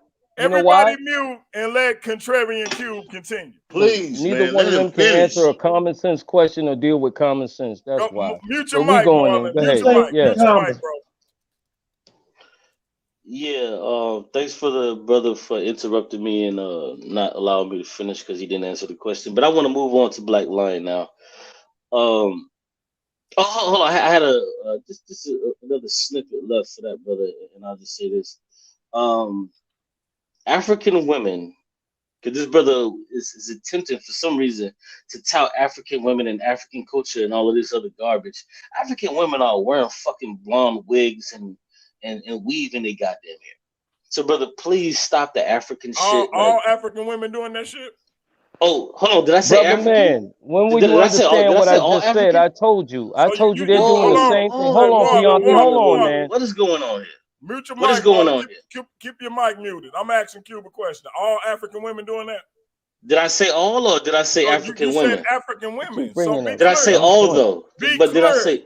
I'm asking you to be clear. No, I'm being as clear as possible. African women are African women are doing that. So yes, I did say that. When you say African women doing that, I assume all African women, unless you be clear. Really? You can't presume that. Really? You can't presume that. Hey, I apologize. You can't presume that you're being vague. You are being kind of vague. Bro, I apologize. No. Hold on, Sabio. That's what you said. I got it. Sabio, I got it. Because if I say black women are doing a particular thing, you're talking about black women. Then I'm talking about fucking black women. So Cube, because Cube said really as if I'm talking nonsense. You said African women. So either it's all African women or you need to give me a percentage. So what okay, is it? so okay, Wow. yeah. Bro, I apologize if you No, felt no, like no. Because the Don't majority of them, apologize. they still Just practice give me tradition. a There's a percentage. handful of them that want to be American. Marlon, stay Just like muted, over here. bro. I got this. Stay muted. Me and Cube talking. Thank you. Brother, I apologize that No when I need said to the word. apologize. You ain't offend me. We rap. Oh, okay, good. Okay, good. So let me respond. So when I said African women, it's unfortunate that you thought that African women meant all African women. So, No, it's not unfortunate. You said African women. So what else am I supposed to think? well, that's what I'm saying, brother. It's unfortunate that So you how is thought it that. unfortunate if you said African women? But You listen, ain't say some. You ain't say this many. You said African women. okay, now watch this, brother, and let me slowly break this down to you. No, Please you ain't walk gotta with me. slowly do shit like I'm a dumb motherfucker. Just say No, what you mean. no. Okay, well, Say what you mean and stop bullshit, Q. Bro, I'm gonna say it, but I want you to walk with me So for a say second. it and stop bullshitting with me. Okay, I got you, brother. Okay, So let nothing. Say what you got to say. You ready? Q, Because go you're ahead, man. gonna get this truth. I ain't in the mood for the bullshit, so go ahead. You're gonna get this truth today. Go ahead, so now, man. if I were to go say, ahead. if I were to say that, ahead. You steady talking to me instead of saying what you got to say. If I were to say that Go African ahead, people, Q. if I were to say that Go African people, ahead and say what you got to say. Stop wasting your time talking to me, Doc. What you if mean I by were to, African women? Some. if I were to say, how many? If I were to say that African Some people have how many? Yeah, I think there's a delay. There has to be a delay. Go ahead. No, it's not a delay. Good. I'm on some bullshit. So go ahead. Okay, good. I'm glad you're on your bullshit. Let me help you out of it. I really am. So if I were to say that African people practice voodoo, would I be incorrect in saying that? Yes, you would. Oh, so African people don't practice voodoo? Very few. Very few tribes. Some do. You gotta watch what you're saying, bro. man. Listen, bro. You be totally You're wrong. done. Leave that You would be question. totally wrong because all This is African crazy people do as is hell, practice man. voodoo. This is crazy. Hold on. Hey, I got a question for everybody. Leave that What the alone. solution is? Hold on. We're gonna go to my man, the elder of the bunch, Black Lion. If he was to say African people practice voodoo, he would be incorrect because when he says, and tell me if I'm wrong, because all African people don't practice voodoo. Yes, if he put it, if he was to go plural and say and suggest like we was talking about the other day about the prophet from Greece. Wow. If he was to say Africans always practice voodoo, then he would be incorrect. If he says Africans practice voodoo, he's correct in the sense that some Africans actually do practice voodoo. That's not suggesting all. Thank you. That's not suggesting all. No, there's listen. one problem. Wait. There's a problem here, Q, because you're acting as if Europeans created beauty enhancement. Brother, let's go. Listen, that's not true. No. Hey, Black Lion. That's not true. You said exactly what I needed you to say. So Q, with that being said, I concede to being wrong for pressuring you on trying to give you a number, etc. Go ahead with what you got to say, my brother, and I'm gonna shut the fuck up. Okay, hey, thank you so much, brother. Because let me give you one more example before I continue. If I were to say that Egyptians were African, that's not talking about every fucking African. So we can't play this little game that you want to play, and I apologize, but I know it. You ain't gotta apologize, Cube. Stop apologizing, you said it, man. No, but I will though. African No, but I go will ahead, though. Cube. Go now ahead. You done messed it up, Q. You should have left it alone. Now you said something that doesn't fit. But go ahead, bro. Bro, I just said the same exact. Let me just move, bro. Okay, you had it where you left it. Let me move on. Go ahead. I conceded to you, bro. Let me move on.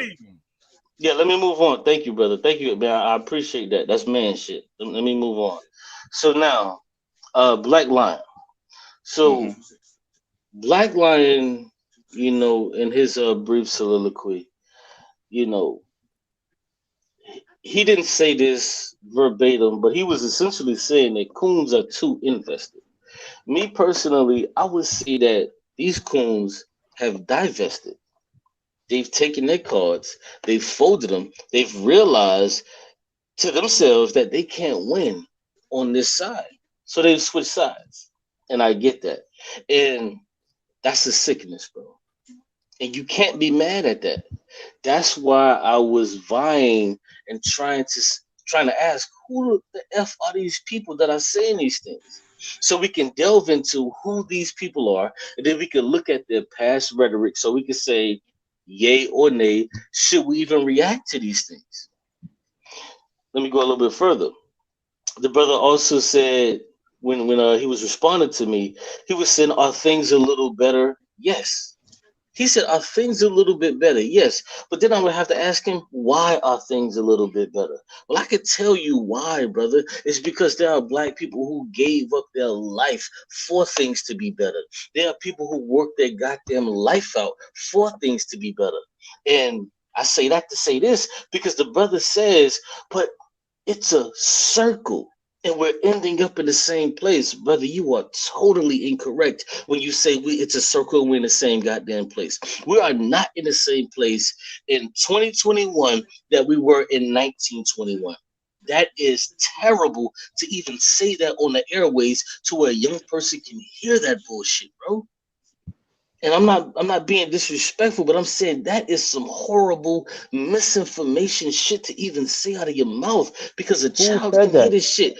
Who said that? Bro, I just have to bro, ask you. Black Who said Lions. that? I'm saying word for word Oh, what he okay. said. Oh, he Yeah, I'm said reading Black his Lion. quotes. Yeah. I said that. I thought I said that. My bad. I'm Yeah, I reading his said it. Go quotes. ahead. I said it. Yeah, My and see, bad. Go ahead. it's so terrible because a young child can be listening to this shit and hear you say, "Oh man, it's just a circle and we're in the same place." That is so fucking untrue. We have gubernatorial candidates, we have senatorial candidates, we have so many people who are putting things in place, and we building alliances with the Latinos and other white communities to where we're trying to change things. And to say that we're in the same goddamn place as we were in 1921 to where that we could vote on the record to the law said we could. Q, are you aware that right after the Civil War, it was like 13 black men that was voted to the Congress and the Senate?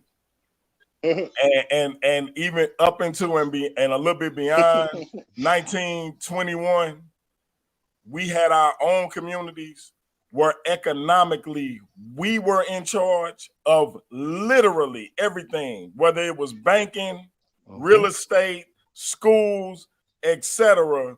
And you still feel we ain't in better shape then than we are now? Huh. Piaki, my brother, do me a favor. Let him finish. No, last Okay, thing. okay, go ahead. I got one last quote, and I'll deal with Hey, that after. everybody, after he finished, mute, because I want Black Lion to respond. Right. Yeah.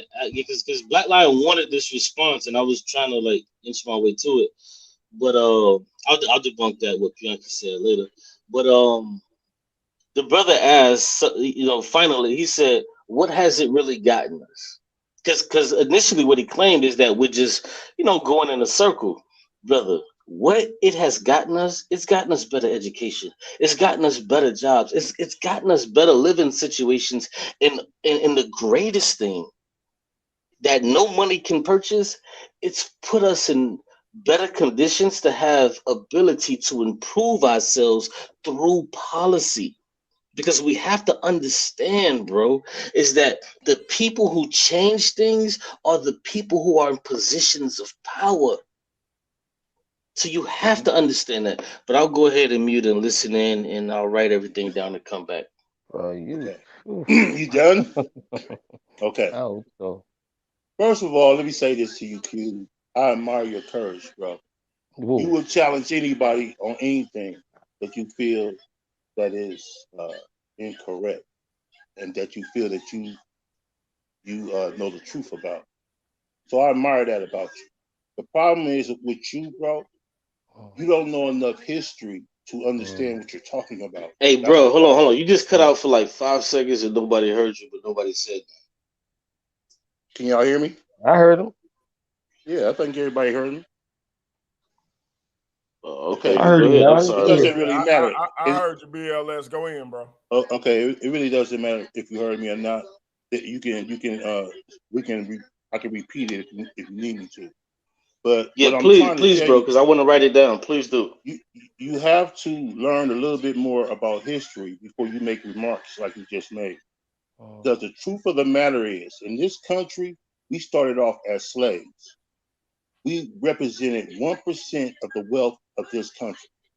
And what I'm trying to tell you is that margin has not moved as much as you might think it has.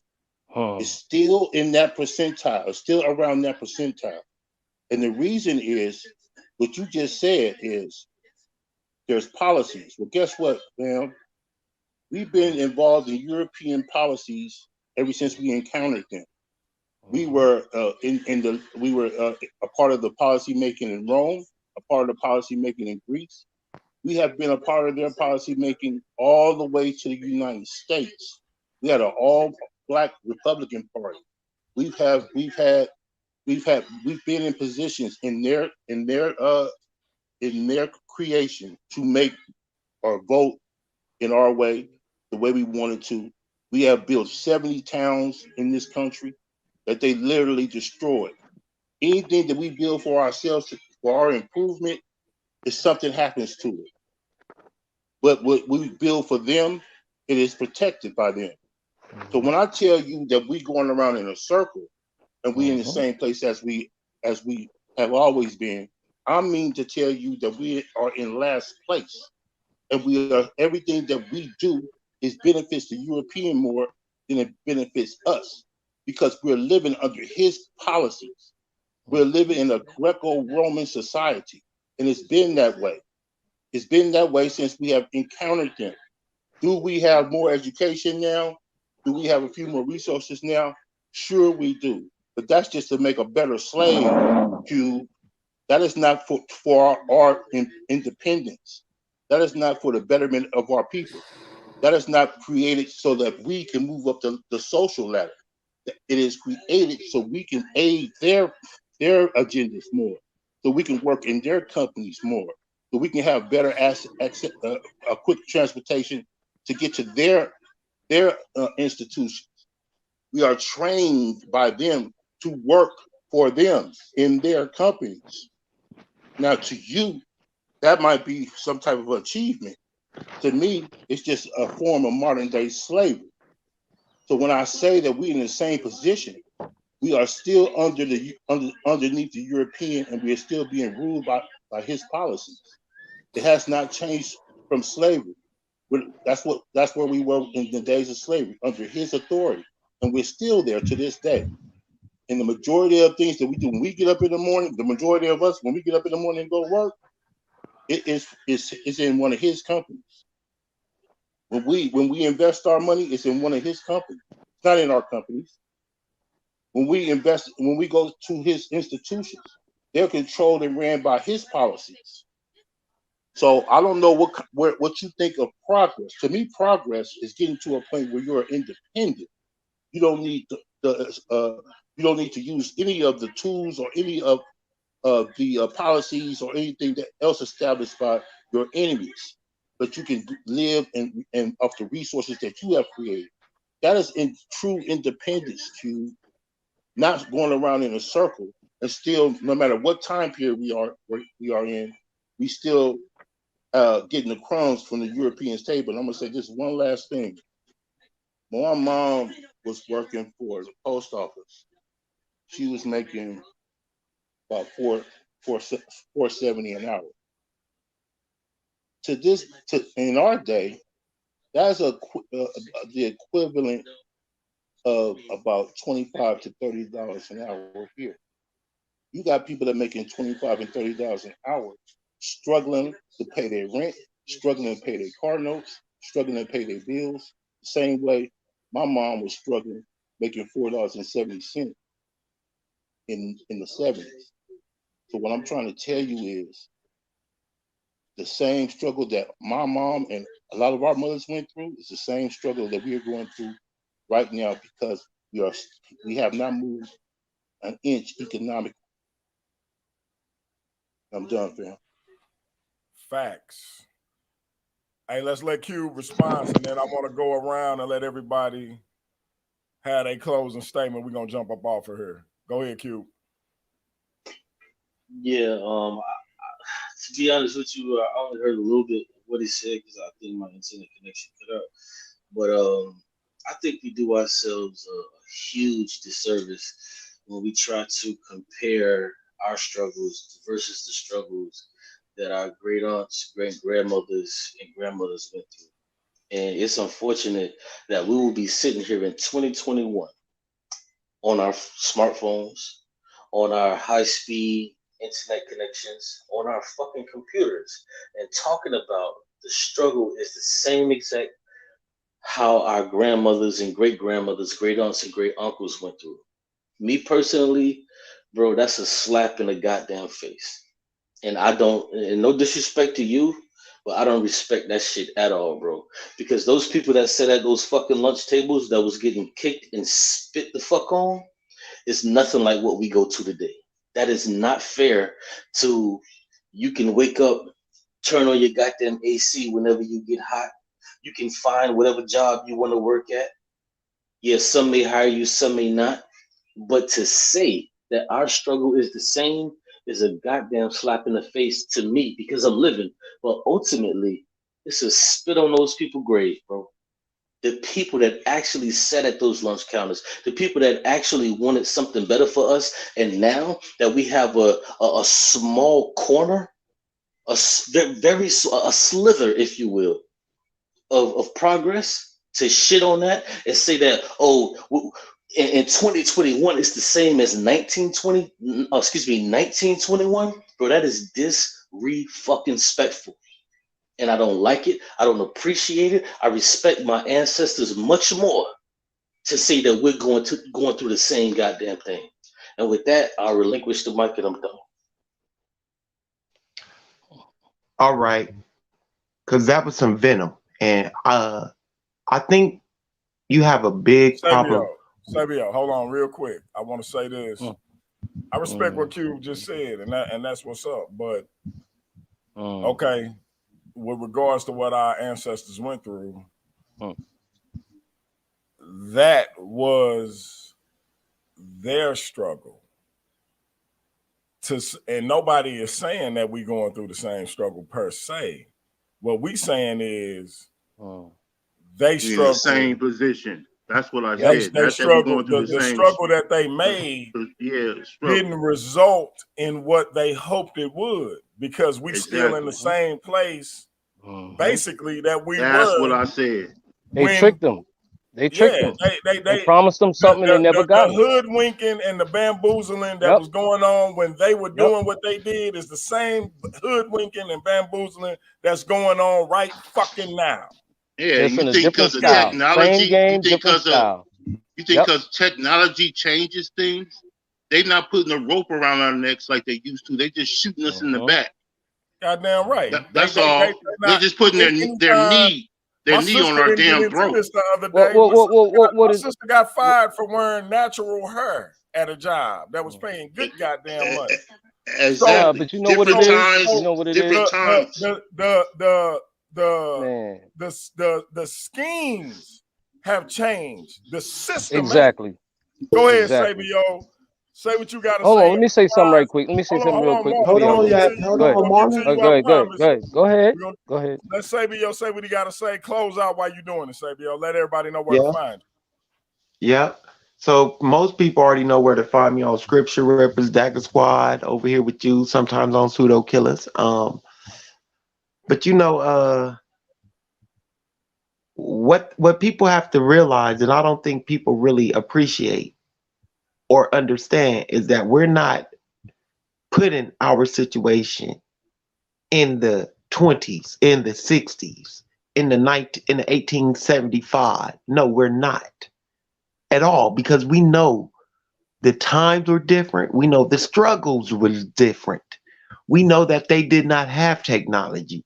We know that they did not have smartphones, cars, air conditionings, and the little baubles that we have. No, we're not talking about the baubles We're not talking about that. We're talking about the actual progress as a race seeking equality, seeking equality, equal justice under the law. The 14th Amendment was instituted into the Constitution for African American slaves coming out of slavery directly after the 13th Amendment was instituted. Why? Because we were not looked at as citizens and given equal protection under the law. We need that to be fully upheld and used and lived up to. Equal protection under the law. You've seen equal protection under the law in the Kyle Rittenhouse case. He was able to leave his city and state and go into another state as a 17-year-old with a banned gun and kill 2 people and was found not guilty. Oh. Equal protection under the law. This is what we're talking about. This is what our ancestors were dying and marching and being attacked with dogs and sprayed with water hoses and hung for. Equal protection, not to be able to have a smartphone. We was going to be able to have a smartphone Fuck that. once the smartphone technology came out. We was going to be able to turn on the TV once we got the money and the technology to own those things. It's not that. Stop looking so small-mindedly. We have to be able to deduce and induce. Inductive reasoning and deductive reasoning. You deduced the problem, but you did not induce everything else that was going on. And with that, I rest my case. All right, go ahead, Marlon. I mean, I would like to say, the brother. I mean, I understand he has an argument, but his argument is not being enforced in the right areas. Because if you want to look at back then and today, back then it was a different fight because it was more physical. You know, they had to do what they had to do to stain our brains with the fact that we will kill you if you don't do what we want you to do. Now it's more psychological with us. We've been beaten into submission. So now it's a psychological game with us, and things have changed. And like Brother Bianchi said, the fight back then was totally different from the fight today. Now that they've implied the fear, they don't have to beat you no more. Yeah, you're still seeing cops shooting people on TV, but that's to implicate and secure that feeling that they will knock you over if you try to stand up. And the problem is with us is we don't want to stand up no more. We don't want the legs. We'll lay right here.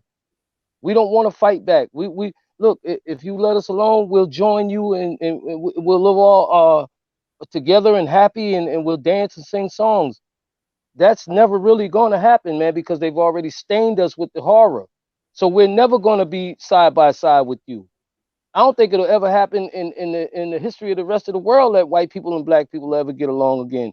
That's like once you beat a baby when they're young and they know that you're going to beat them or you're the type of person that will harm them, don't you know when they get older, they're not going to want to be around. Even as a kid, they're not going to trust you. The trust has been ruined. You can't get it back.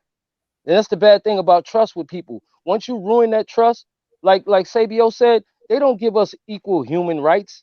We're under an itemized law. See, you gotta know what you're talking about before you start running off at the mouth. The law we're under is called admiralty law. And if anybody's listening and want to understand this, look up admiralty law and then equate it to your life, equate it to your birth certificate, and see if a warehouse slip and a birth certificate ain't exactly alike, and they trade us on Wall Street in New York. They trade you every day. They make money off of you. You are money. MONEY. My own natural energy yield. My own natural energy yield. That means you are the money. When they brought you over here, they brought you over here as a dollar bill. That's why they can print paper off of you. They don't have anything to put behind their money. They use black people. And what I'm saying is, I understand how you feel about the ancestors. Trust me, my heart is so much more dedicated to them. That's why I do the history and know what I'm talking about before I go into a rant or get emotional, like you said, about something I don't even know what I'm talking about, or my emotions are in the wrong area. I don't want to do that.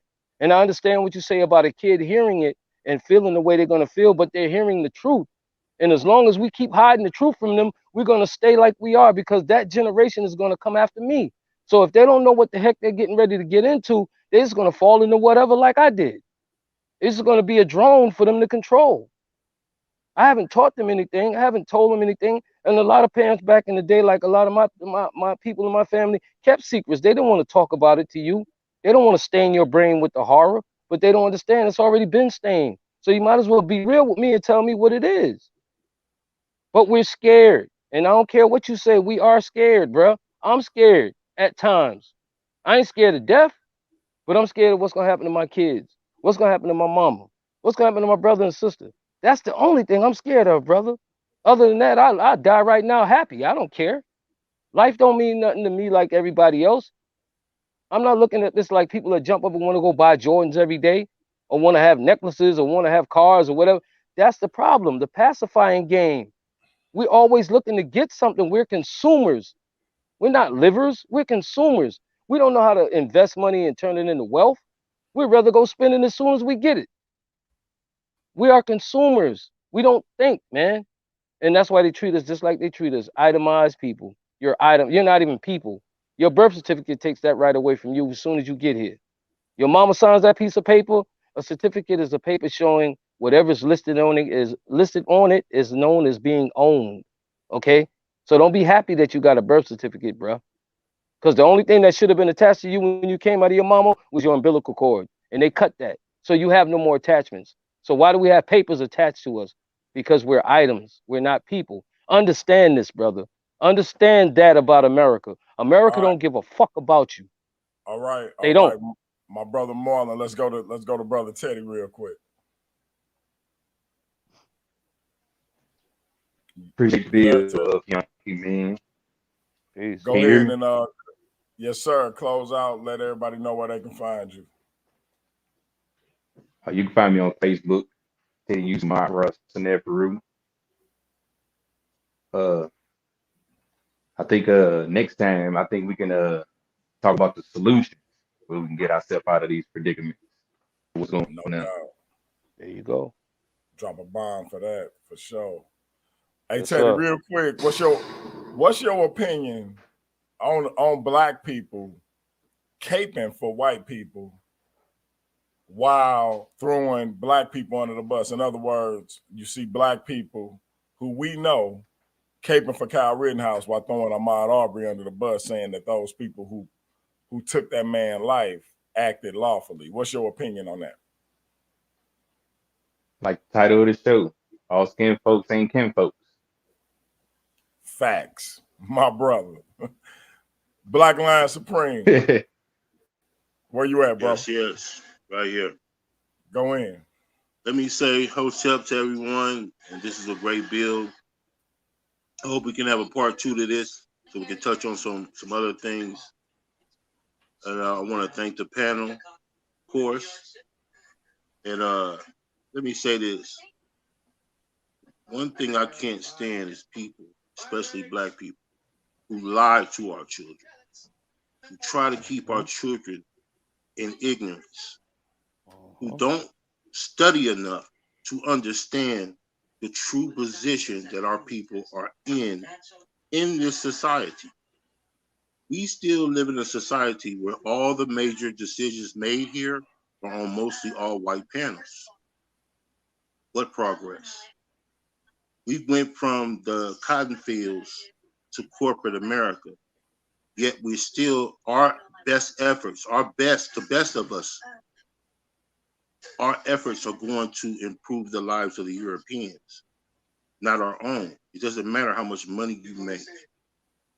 The person that's hired you, the company you're working for, they're making 10 times what you're making off of your brilliance. Until your brilliance can make you the boss, you are literally still a slave. you want to think of slavery from the days of the 15th century. No, slavery has evolved, sir. What it is now is a whole new game. They paying you to be a slave now, because anytime you're not working for yourself, you're improving the lives of someone else. It's just like my brother Marlon said. While they sit in Hawaii drinking pina coladas or whatever, you're sweating and working 2 and 3 jobs just to put food on the table. That's the position of many of us. And the majority of us, and a lot of us, are under the poverty line. What's the difference? Because you're getting a little money, that makes it different, that you think you're not a slave? You're not independent. And that's what I mean about full circle. That's what I mean about being in the same position. You need to listen to a brother named Dr. Claude Anderson. Maybe he can break it down to you a lot better than I can, because he said it a long time before I ever did. That we are still in the same position that we was before we were right in the midst of slavery. Economically and social, yes sir, and socially. And he broke down and showed the evidence of this. So maybe you should, like I said, do a little bit more studying before you say anything. And what Bianchi's talking about, I'm sorry, my brothers. I really am. But I'm not shocked at all by it. We've seen this happen from the first time we ever encountered the European. That we have these turncoats, these stepping fetch, these zip coon sellouts who will always jump on the side of the oppressor out of what Marlon has said all night long. Fear. Fear of massa. Wanting to be with massa. Wanting to do what massa tell him to do. Don't want to face the same consequences as those of us who rebel against massa. He's the same kind of person that our sister, our great sister, had to blow in half. Her own husband. Yep. These are the kind of people that they are, my brother Keon. And it's a sad case, and it is what it is. But what we got to do is rise above that. We got to be the bigger voice than they ever could be. We got to scream louder than they ever could scream. We got to do more than they ever would even think about doing. We got to love one another like they love the oppressor. Once we understand that, what they do and what they say will mean nothing. With that being said, Hotel fam, appreciate you all. Hope all y'all have a good night. Peace. Same to you, brother. Peace. That's it. So real quick, briefly, we had the brother Leandre came in, but he seemed he got kicked off. I'm trying to see if he's back. Hold on for 1 second. I'm still here. Oh, okay, you still there? Go ahead, bro. Let's let him talk real quick before we all close out. Everybody closed out. If y'all want to drop off, y'all can, and me and him could just wrap. Go ahead and speak your speech, Leandre. Well, I saw the title of the thing. I saw the and I picked up on a little bit, but maybe you could reset the room for me to what's the So we ended up getting into a myriad of topics, but the number one topic was basically what me and you was talking about on my Facebook page, or what kind of started our conversation was Black people talking about, or caping, as I call it, basically defending individuals like Kyle Rittenhouse and other individuals of the Caucasian persuasion, while throwing brothers like Ahmaud Arbery under the bus, and that's my opinion. So you take that for what it's worth, and you can name any other Black person. You can say Sandra Bland, you can say Trayvon Martin, Mike Brown, whoever, under the bus while doing so. What's your take on that, and what's your opinion on those like myself who had that opinion? Yeah, I think that there's never been a greater example of a Jim Crow era slave mentality mindset, where a person who is Black approaches a situation thinking that somebody else, because they have the same skin color, should have the same thought process.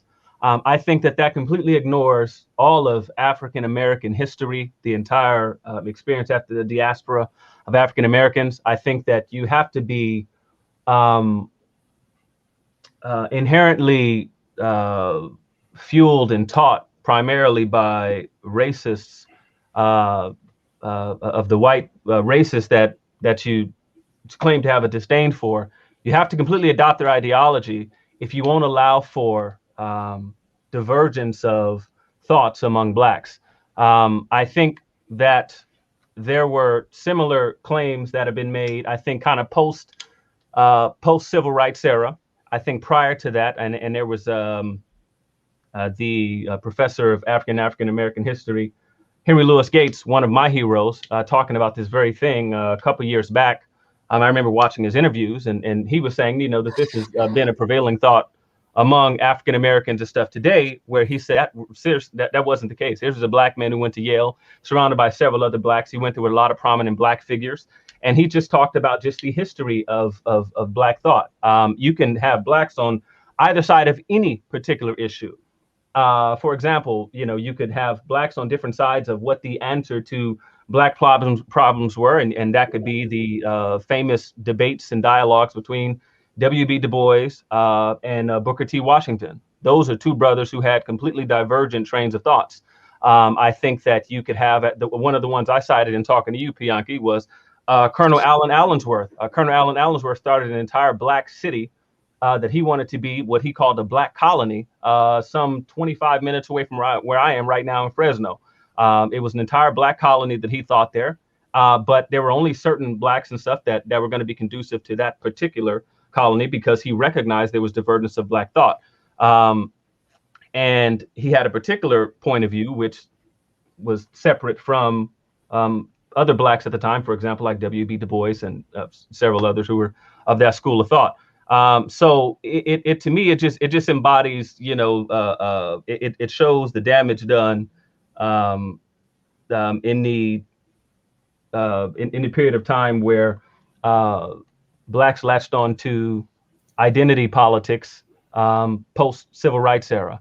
For example, for example, and in our conversation, what I asked you was, for the people who weren't aware, if I'm supposed to take on a priori grounds that I should be in support of one person and in opposition to the other person on some a priori grounds, as opposed to. And for those, real quick, bro, for those who may not know, when you say priori, elaborate on that for the layman. Yeah. So a priori is just a statement that just means that I have to take this as a given, as an assumption, like that there's something that I have to have accepted prior to, as opposed to waiting for some other information. For example, there was an entire, and I'll give you an example, one of the ones you used.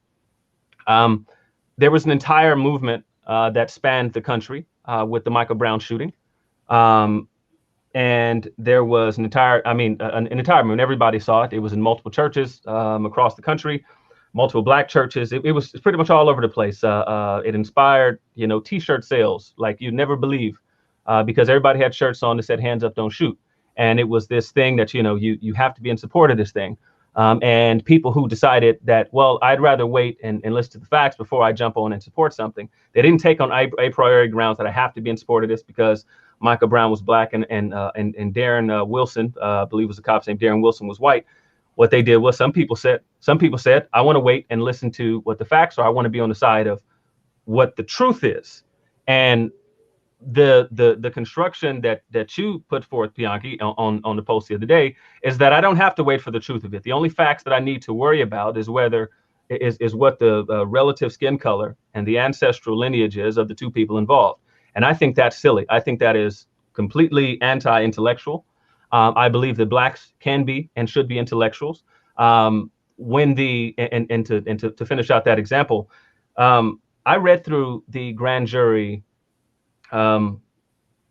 report once it was published on the Mike Brown case. It ran completely counter to the narrative.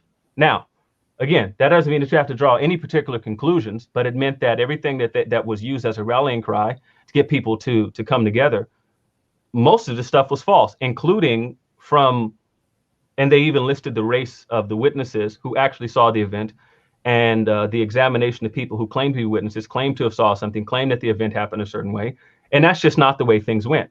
I prefer, because I'm a person who, I prioritize truth. It seems that some people, Bianchi like yourself, it seems like some people prioritize race.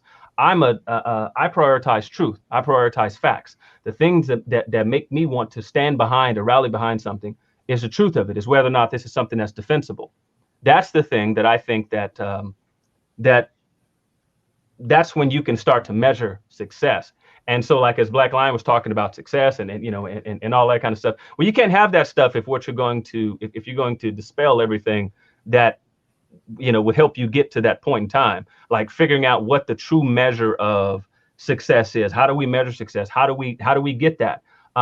You know, and because if you accept the construction of some people, you can't do certain things that would make you successful because they're inherently white. And this has been a phenomenon that's been studied in economics and all that sort of stuff, because there's a phenomenon called acting white, and it's pervasive in African American communities and in Latino communities, where proper speech, getting an education. My kids get accused of it all the time. But go ahead. Yes. So yeah, and that's one of the phenomenons. But for a lot of people, if you speak proper English, if you are getting good grades, there was a study.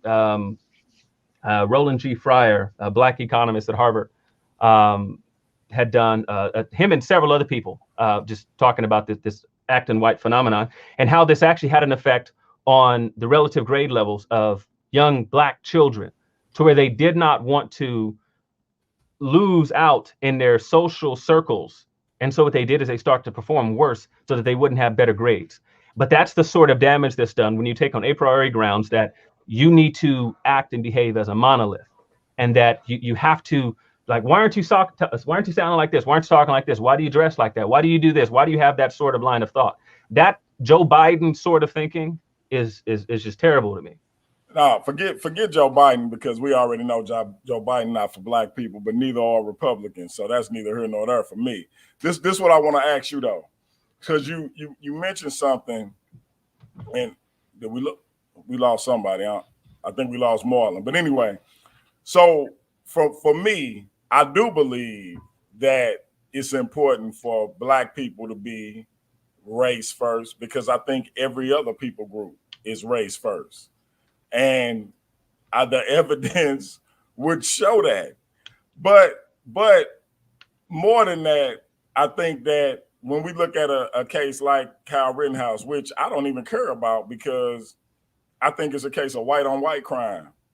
And so for me, that's for white people to handle. But what got me is when I see a Brandon Tatum, a Candace Owens, or somebody like yourself who seem to be going hard for Kyle Rittenhouse for whatever reason, and then turn around and say the things you said about the Ahmaud Arbery case, it's kind of puzzling to me. Because, and here's why, understanding what's lawful and what's not lawful, does that still excuse the fact that, as the prosecutor said, this man is running away from you?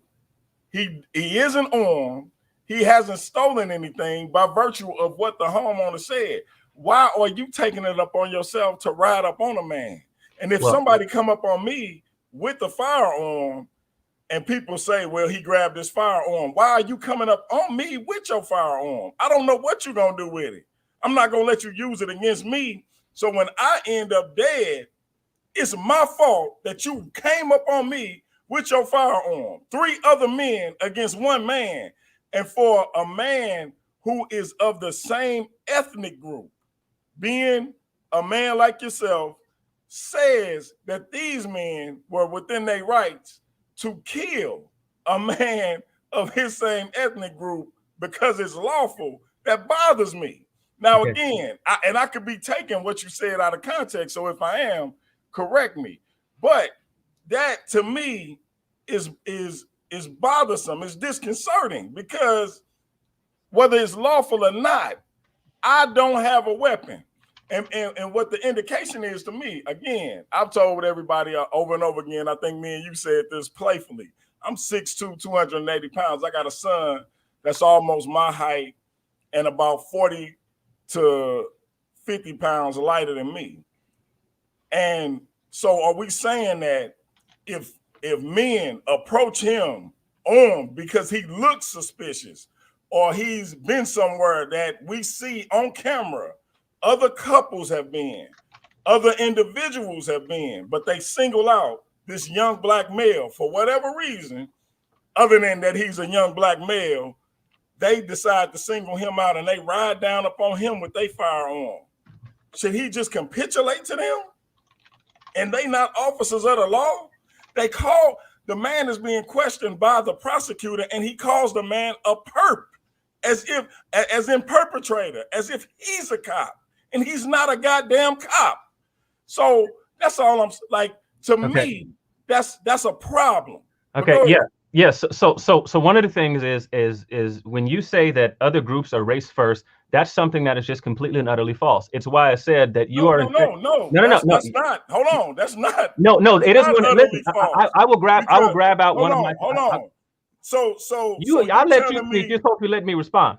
I'm gonna let you respond, but hold on. You saying that other ethnic groups don't put their ethnic group first? No. So you're confusing two things. So for whatever reason, you're using race and ethnic group interchangeably. And again, okay. Hang on. So define the two for me, please. Okay. So for example, you can be of a particular ethnicity, but not of a particular race. Okay. So race. Break it down. Okay. Because I could be confused about the two. Okay. Yeah. So let me grab the. So here's one of the things that we were just talking about in one of my classes the other day, right? We were actually just talking about this phenomenon where people who are from America tend to believe that the rest of the world works the way that they think it does. Well, I can only confine myself to America. Well, no, you can't confine yourself to America. No, I can because I'm in America. Are you gonna let me finish what I'm saying in response to you or not? I am, but every time I start talking, when you say something that don't pertain to me. Well, it does pertain to you because it goes. Doesn't. When you say. All right. Well, I tell you what. People in America. Go ahead, bro. I ain't gonna. Let me mute. Go ahead. Okay. So race is something that is focused specifically on phenotypes. Race is specifically about phenotypes, whereas ethnicity is about a specific cultural identity and that sort of thing. So there's a difference between race and ethnicity. So as I said, this is what I said in the beginning. This is principle and germane to my point. You all have been infected by the system that you claim that you hate, because what you've done is an entire class was made up of people who are from completely different ethnic groups. You won't go over to Africa right now, and you are someone who is a Pan-Africanist, I would imagine. Right. So you appeal to a religious system that is from Africa. You do so on the basis that it's African. And then what you do is you don't have African distinctions the way Africans do. There is continual ethnic conflict going on in Africa right now. OK, because you have some places where there's hundreds of ethnic groups that live in a single solitary country. This category that you're speaking of does not exist except for being constructed mostly on the basis of what you look like. It has nothing to do with ethnicity, has nothing to do with a shared cultural background. Blacks that came here from Central and West Africa, from several different countries, several different ethnic backgrounds, and they were called one race. Elsewhere in the world is larger than the United States. Elsewhere in the world, these are not distinctions that they think of. One of the last things, I see you laugh. I'm happy to grab from any one of my textbooks in here, and I can read you one of the ones we were just talking about the other day. I'm not laughing at you, bro. Go ahead. Well, in either case, specifically, so what you all have done is you all have said, if I look like a person, that means we have to think alike, we should dress alike, we should talk alike, we should act alike. This is where the acting white stuff came from. This is a product of something that you claim to hate, and yet you appeal to because it serves an interest for you. I don't buy that. I don't buy that argumentation. So you have where in most of the other countries that exist on the planet, there's over 200 of them. They don't define themselves by race because they're not American. So in either case, so there's that, and you say so we should because they should. It's akin to saying, you know, like what you appeal to things that would be inherent in your worldview, like a one drop rule, right? And so it wouldn't matter what my specific racial makeup would be. It doesn't matter what my specific ethnic makeup would be.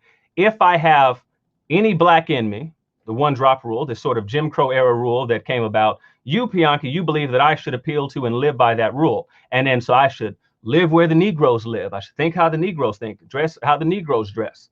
And if I deviate from this sort of thing here, then I'm a traitor to my particular group. That is Jim Crow era thinking. I think that's nonsense. Now, and the other thing is, you were saying that, you know, just because something is lawful, just because something is lawful. What I asked you the other day, and I'll ask you again now, is present for me some moral wrong. Present to me some moral law that says that you can't protect or police your particular community. I know you don't actually believe that. I think you're saying it now. What matters in a case where they're in a court of law is what the law says. A moral argument, that's not the place for a court of law. What should happen in a court of law where you have deontological laws, where there's an actual code and a body of law, something that's been established, something that's been put forth, that's the sort of thing that gives us normalcy. It tells us how to behave, how to conduct ourselves in a society. It's one of the only thing that provides stability, is having a deontological law, something that has been in deontological means that you have this law which has been given. You have something that tells you how to govern yourself by.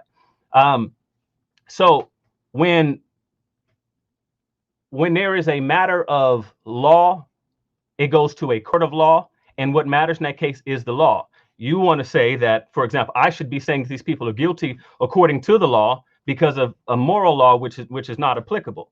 That doesn't make any sense to me. In which case I don't see a moral case here either.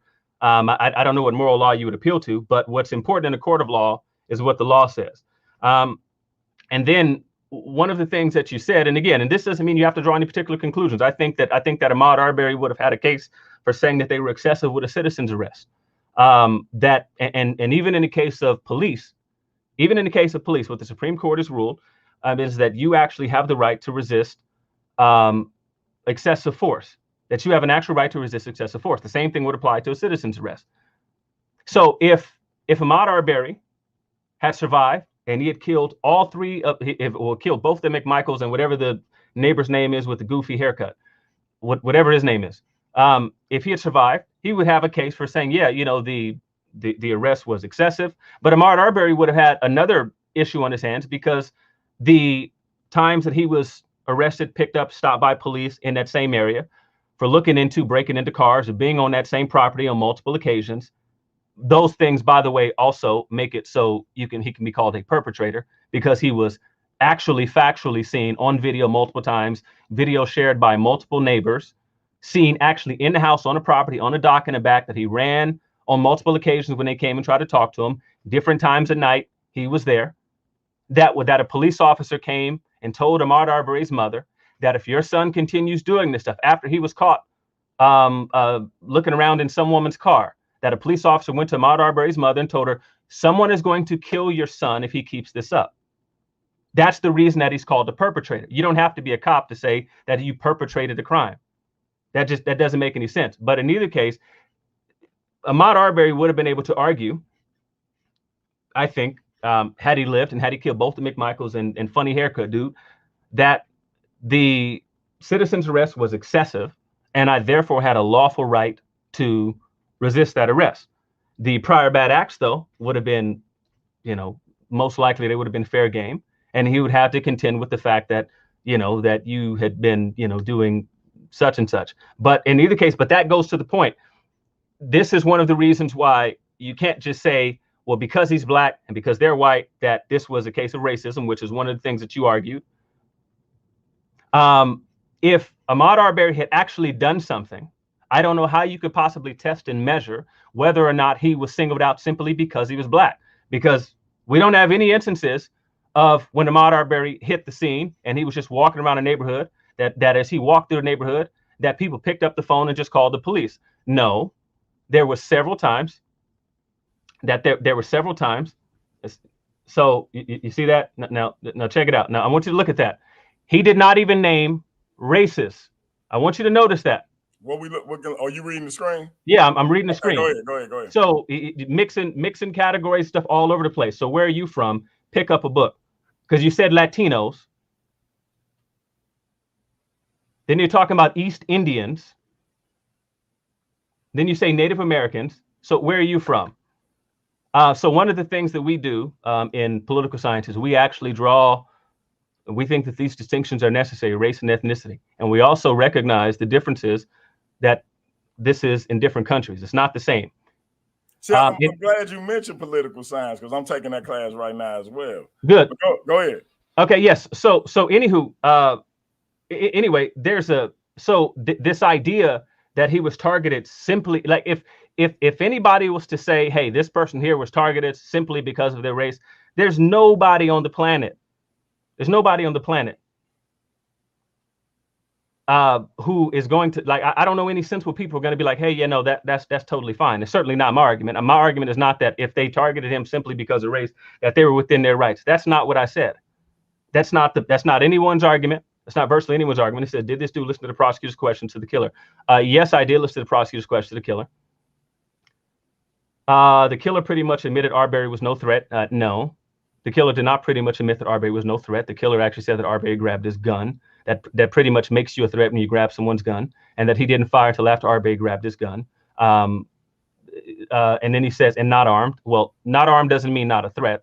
You seem to think that not armed means not a threat. Not armed simply means that you don't have your own particular weapon. But for example, there's been cases where unarmed citizens beat police to death with a radio, and it wasn't considered armed because it's not a gun or a knife. It's not typically classified as a weapon. Well, but so I don't know if people understand. I don't know if people understand these actual legal distinctions.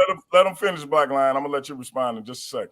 I don't know if people actually understand these actual legal distinctions, but it's obvious that, you know, when someone starts watching, you know, stuff, it's not like court TV. There's an actual legal distinction, and saying that someone is unarmed does not mean the person is not a threat. For example, Bianchi can, you know, he couldn't argue, you know, that, you know, if he muscled up on some midget in a bar, that he's not a threat because he's unarmed.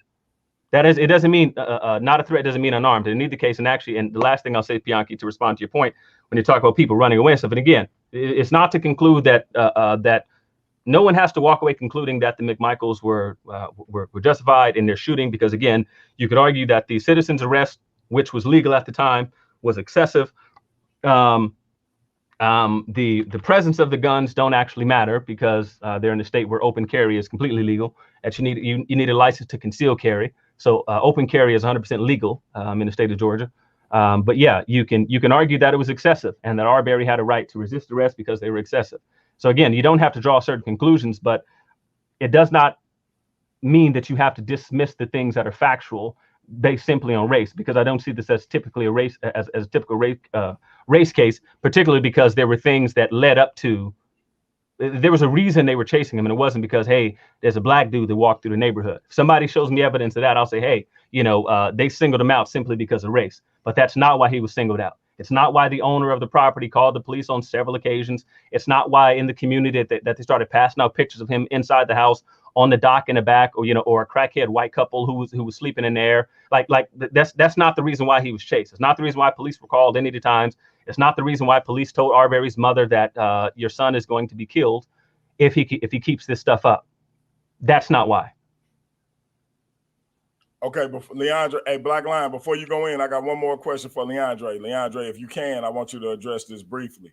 And for the people who I sent Leandre the link because I wanted him to come on and address certain things based on the conversation me and him had. So one, I appreciate you coming on and addressing it. Two, I also appreciate the brother who you told to holler at me about the Hennessy Pure White.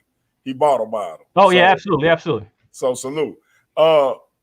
As far as what I asked you about, damn, I done lost my train of thought. Give me 1 second. So as far as what I asked you about something being legal and that being able for you being able to do it based on the legality of it versus it not being legal, and your response to that and our conversation within those parameters. Can you elaborate on that a little bit before we let Black Lion respond? Yeah. I'm not gonna listen to Black Lion when he talks back anyway, because he refused to respond to anything I said in the chat. But anyway, well, so one, it's not, my argument is not that something being legal means that something is moral. For example, I consider myself an anti-abortion advocate, particularly because I think it's one of the biggest things that exterminates people from communities that I come from. My own family and stuff has dealt with it. My mother tried to exterminate me. So I don't think that simply because it's legal to have an abortion that it's moral or right to do so. But that does not also mean that I can just start claiming things that I don't like or are immoral. I don't think that there's anything immoral about the fact that someone is saying, hey, my neighbor's house is being broken into. I'm going to go stop that person, any more than I think that it would be problematic for me to see a rape and to stop a rape. It doesn't matter if I'm not a police officer. If I hear my neighbor screaming over there because her husband's beating her head in, or because I see a fire next door that I'm not a fireman, that it's that it doesn't, and it's lawful for me to go in there in the exigent circumstances to put out a fire under the circumstances. So there's all sorts of things. There's all sorts of things that are legal and immoral, but simply having something, but simply not liking something, it's not the same as making it immoral. Like I said, I would entertain anything that said to suggest that that what they did is immoral, that it's immoral. Like what's the general principle here? Like, it is immoral to try to stop someone committing a crime. Is someone really going to try to present that argument? If you see someone committing a crime, burglaring a house, breaking into your neighbor's house, that you should do nothing? Is that really the argument? I don't think anyone is actually going to be bold enough to put that out in public and say that, because I think everybody realizes it's silly. And let me just answer this one question. Says, are you pro death penalty though? By the way, to what's his name, Teddy? What's the brother's name? Teddy Sneferu. Teddy Sneferu. Yeah, I think is right about the fact that the video is the reason why they weren't even going to be charged. First, the prosecutor declined to charge. It wasn't until the video was released and outrage happened that there was any charges brought. So I think that what you said is totally true. It says, are you pro death penalty though? Yeah, and if you think there's a logical problem on that, then you haven't read any literature on it. There's no issue with the death penalty and being against abortion. That is something that people who don't read any of the literature on the stuff think is a problem. But after that, I'll let Black Lion say it's nonsense. I'm going to check out. How you gonna say it's nonsense and you ain't even heard it yet, bro? Because I know emotional already know how you sound. That's what emotional Christians do.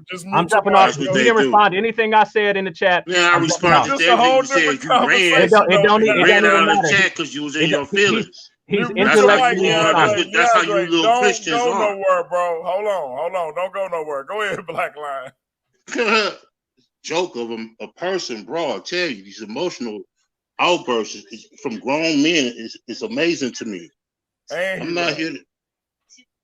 Good. He needs to leave, because all I want to do is talk to the people about the rhetoric and nonsense he just spewed out of his mouth.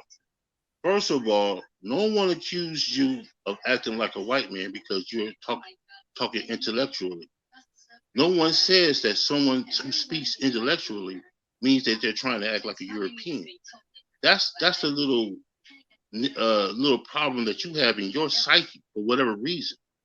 No one is pointing their finger at you and making that claim. You brought up a whole lot of garbage that was not said here tonight, and I don't believe my brother Pianki said this to you when you guys had your conversation. What he's telling you is, sure, independent thought from all of us is appreciated and welcome, but that doesn't mean that you can go around speaking untruths and making assumptions that are with no evidence to back it up. Now, let's say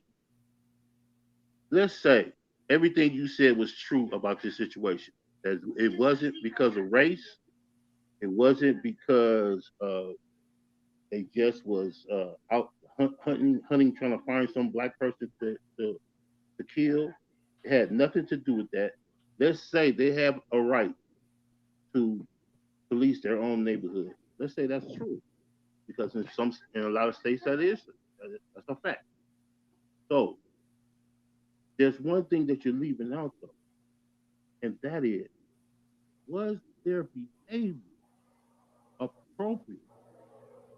Did they meet the standard of being a people that should be enforcing and that any type of law?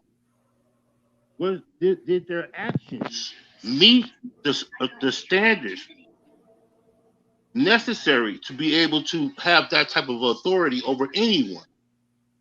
And if you look at the video, any idiot or so-called intellectual looks at the video, you can clearly see that their actions did not meet the protocol and standards of trying to enforce any type of law.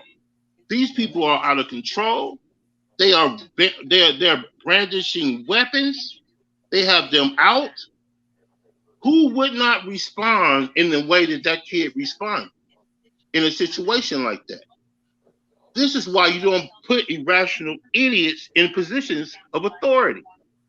They had no business being in a position to try to arrest anyone. These people look like they were completely out of control. And they botched the whole idea of trying to protect the neighborhood by causing this situation to happen by their behavior. They chased this man all this way. Even the police with badges won't do that in a high-speed chase if they feel like it's going to hurt the public. Yet they're chasing this man. They're going after this man as if they caught him in the midst of a crime. Is that the case? Did they catch this man in the midst? Can you say they caught this man doing a crime? You don't treat people the way they did by assumptions. And if some are saying that it was a race thing, because that's normally how it is. Someone assuming someone is doing something based on race. You fill out a job application. You fill out an application to go to school. You didn't put your ethnicity on there. You put your race. So for you to come up here and act like race is not a factor here and abroad, when a black man who was adopted by a white family went to England and was kicking it with his white brother and sister, and these Europeans came in the pub and saw that, thought he was dating the white woman, dragged him out and beat him to death. You're gonna tell me that they don't think that way abroad? You out of your mind. Of course they do. It's still going on to this day. Race is a big factor, not just here, but all over the world. So what you're saying is intellectually incorrect.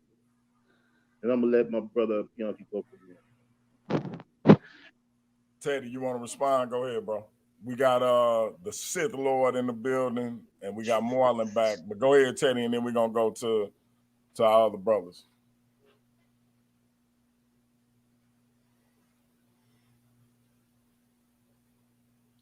Unmute yourself, Teddy. All right, we're gonna skip straight to the Sith Lord. Go ahead, bro. Peace and power, family. What's good? What's good, bro? Peace. I just want to respond to the brother that was just on Leonidas. That was his name. Leandre. Oh, Leandre. Okay. I'm sorry. Did you say Leonidas, man? Stop playing. You didn't catch that. But he was saying people don't identify with race, and he's being technical there. I mean, you can say, yeah, okay, East Indian is not a race, but when you deal with black people in America, our ethnicity is our race. That's our identity, because when we came here, we might have been different ethnicities, different tribes. All of that was put into one people. That people is called black people today. So that's what we identify ourselves with. So, and I work around East Indians. I work around people from Puerto Rico, people from Germany. These people work together to better their positions, to empower themselves. But when it comes to black people, it seems to be wrong because race is supposed to be a social construct. But we know what we're talking about. In order for us to build ourselves as a people, to develop as a people, we have to work within our racial group. Who else will do it? Who else is gonna help us in our current situations, in our neighborhoods, if we don't work as a identity, as an ethnicity, as a race? And why would you even talk against it? What is the motivation behind talking against it? That was my questions I had for him. So if anybody can answer that, I'm listening. Right on the money. Well, the brother said from an intellectual standpoint, he doesn't feel that black people should automatically side with black people. I happen to disagree with that. Unless we talking about a situation where we know for a fact, let's just say a brother shot another brother, a brother raped a sister, or raped any woman. I don't care what color she is. A brother raped a woman. A brother killed a child. I don't care what color the child is. Mm-hmm. And the evidence of the alleged crime is overwhelming. I'm not siding with the black person just automatically. But in a situation where we have white men on camera running down on a black man, I feel like it's, to me, an unarmed black man being killed by a white man. I don't care if it's George Zimmerman, these three men in the Ahmaud Arbery case, Darren Wilson, who was an officer of the supposed law, killing Michael Brown. I just don't, in my gut, I can't intellectually or otherwise side with the non-black side. Now, if that make me anti-intellectual, so be it. No, it doesn't make you that. It makes you a critical thinker. And let me ask everybody on this panel a question. Would you want those men who were so-called policing their neighborhood to police your neighborhood? Would you want them to, those people, any of you in the chat or anywhere else, would you want those people responsible for policing your children as they are coming home or whatever they're doing? Even if they was doing something unlawful, would you want these people to be in charge of arresting them? No, not me. Facts, not at all. Okay, so if no one can admit that they would want those people, man, Google Scholar is crazy, man. I'm not going to even read his comment. Google Scholar, shout out Google Scholar. Google Scholar is hilarious. Go ahead, Black Lion. Get up here, Google Scholar. What you doing, man? You in the chat? Get up here. Anyway, if none of us can admit that we would want those kind of people to police our neighborhoods, that something's wrong right there. You have to say that something about their conduct was off. Something about their conduct should not permit them to have authority over anyone as far as arresting or putting someone under arrest. Man, in all the history of right the there years that of something's America, wrong. in all the history of the years of America, you've never heard nothing like that, bro. Hey, I don't know what video he's seen, but I seen something totally different than what he's seen, man. Exactly. Them people was dead wrong. Shit. That's what I was gonna ask him, but I couldn't get my microphone to work. I think that we at a point where black people feel a certain allegiance to political parties and political ideologies for various reasons, and we got to remember too, our brother is a lawyer, so he's speaking a lot of legal terms as well. Mm-hmm. And so at the end of the day, I think from just look, I make no apologies about being pro-black. And that's the reason why he, as a Christian who I disagree with, can still come on my channel and talk that I disagree with. Because he black. Period. As opposed to a white man saying the same bullshit. Mm-hmm. And so let me ask you a question, Pianki. Let me ask you a quick question. You watched the trial, you saw the details. Is there a protocol put in place in order to make a citizen's arrest? Or do they say you can just go willy-nilly all wild to make citizen's arrest? Or is there a protocol, a standard set in place on how to conduct yourself while you're making a citizen's arrest? I know that they at the time that this happened, they were allowed to. I think it's changed since, and probably this was the catalyst of that change. However, I don't know. Okay. You don't know. Yeah, because I want to know when it was enforced. Yeah, when it was on the books. And I'm sure it was. When it was on the books, I don't know the specifics of what the protocol was for it. But I'm almost 100% sure they didn't follow the protocols. Otherwise, how could they bring charges, regardless of the tape? Exactly. And that's the main point. Here's the thing that my brother failed to seem to indicate. The owner of the residence, who they said he had no business being, and had been called the police on, and the police said your son is gonna get killed. And again, it was a black couple that went to that house. It was a white couple that went to that house. It was a couple of single people that went to that house, black and white. The only person that people seem to have an issue with being in that house was the young black male. Well, we don't have to use our imagination. Right. We don't have to get in our bag about who the most targeted people is amongst our society for discrimination, profiling, and things of that ilk amongst our society. It's the young black male. Has been that way for a very fucking long time. Exactly. And to deny that and to ignore deny that is fallacious. It's the epitome of anti-intellectualism. Right. And so I bring that up to say this. And so for him to be the one that was singled out, and perhaps he was the one who went on the property the most. The property owner also said nothing was taken. And so regardless of how many people saw him, how many times the police was called, how many times he was on the property, if he didn't take none, if he didn't damage anything, why are you fucking with him? That's my thing. What was this kid doing when they engaged him? What was he looking at a house? What was he doing?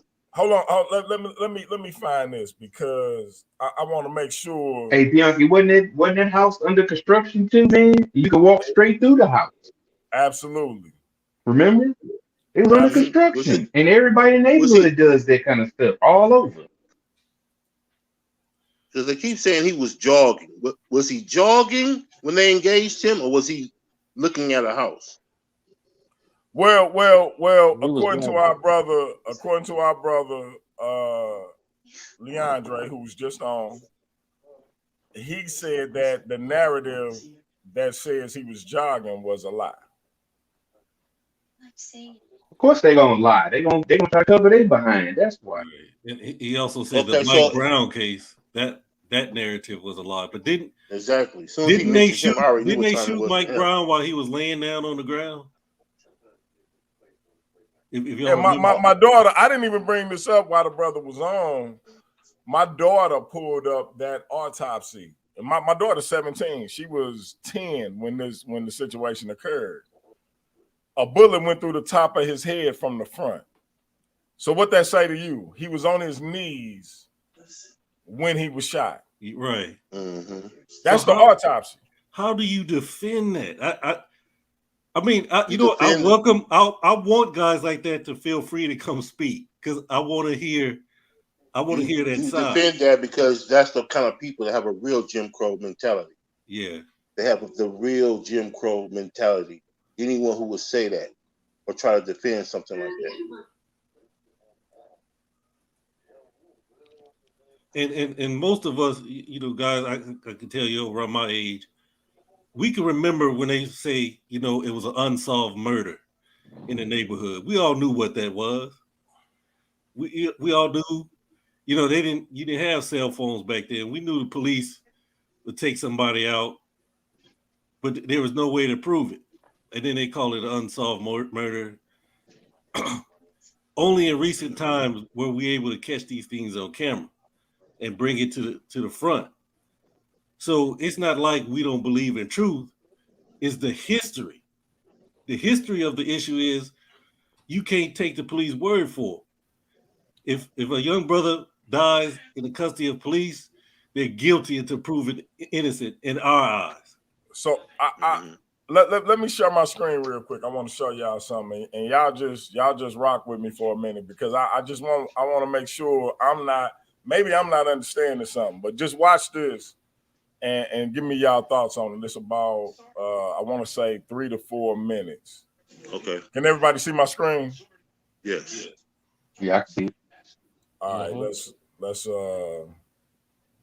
let it rock. Let me know if you can't hear it. Can everybody hear it? Yes.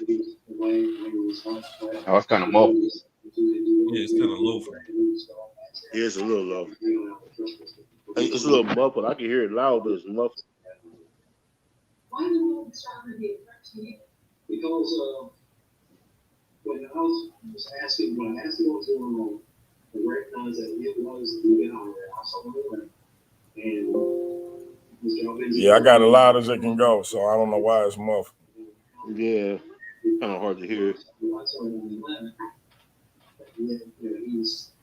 He acted like he did not want to do. He was obviously caught sneaking through the front door.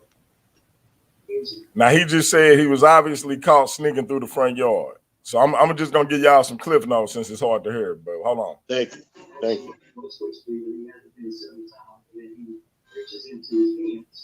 So he said the first time he saw him, he reached into his pants. Now we don't know if he made that up or not because that's not on camera. Facts. Now he said he took that as a threatening gesture, but nothing happened in that particular instance. But he took that as a threatening gesture, but he didn't approach him again till 11 days later. Mm-hmm. On the 23rd, that I just went to my father was correct. We were pointing down the road, the same scene in this happened. Yes, there was a possibility that he may be on. It was a possibility that he may be on. Okay, come on.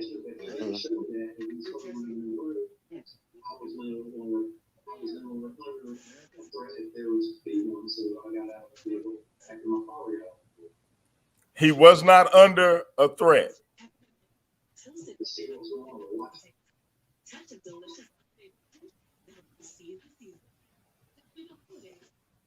You first pulled up to him, very first time. You confirmed it was him, right? It was him. Right. You testified under oath to this jury that I'm not going to chase or investigate someone who's on, right? Sure. And yet you want this jury to believe now that he's a threat to you, okay? And then you perceive him as a threat, but you continue to chase him down the road. Now, you heard what she said. You want this jury to believe he was a threat to you or a perceived threat, yet you continue to pursue him. Mm-hmm. Now, this guy, man, I almost said something. This motherfucker just said, I didn't know if he was a threat or not. What? I figured I could talk to him.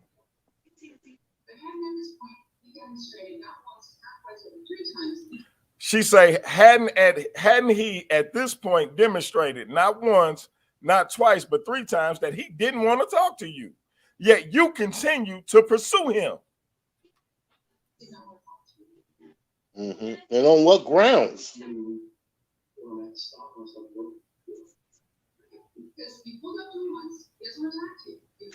You pulled up to him once, he hadn't attacked you.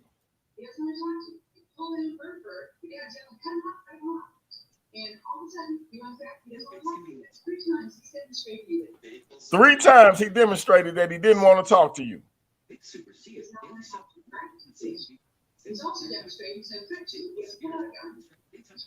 He demonstrated that he wasn't a threat to you. He ain't pull out no gun, nothing.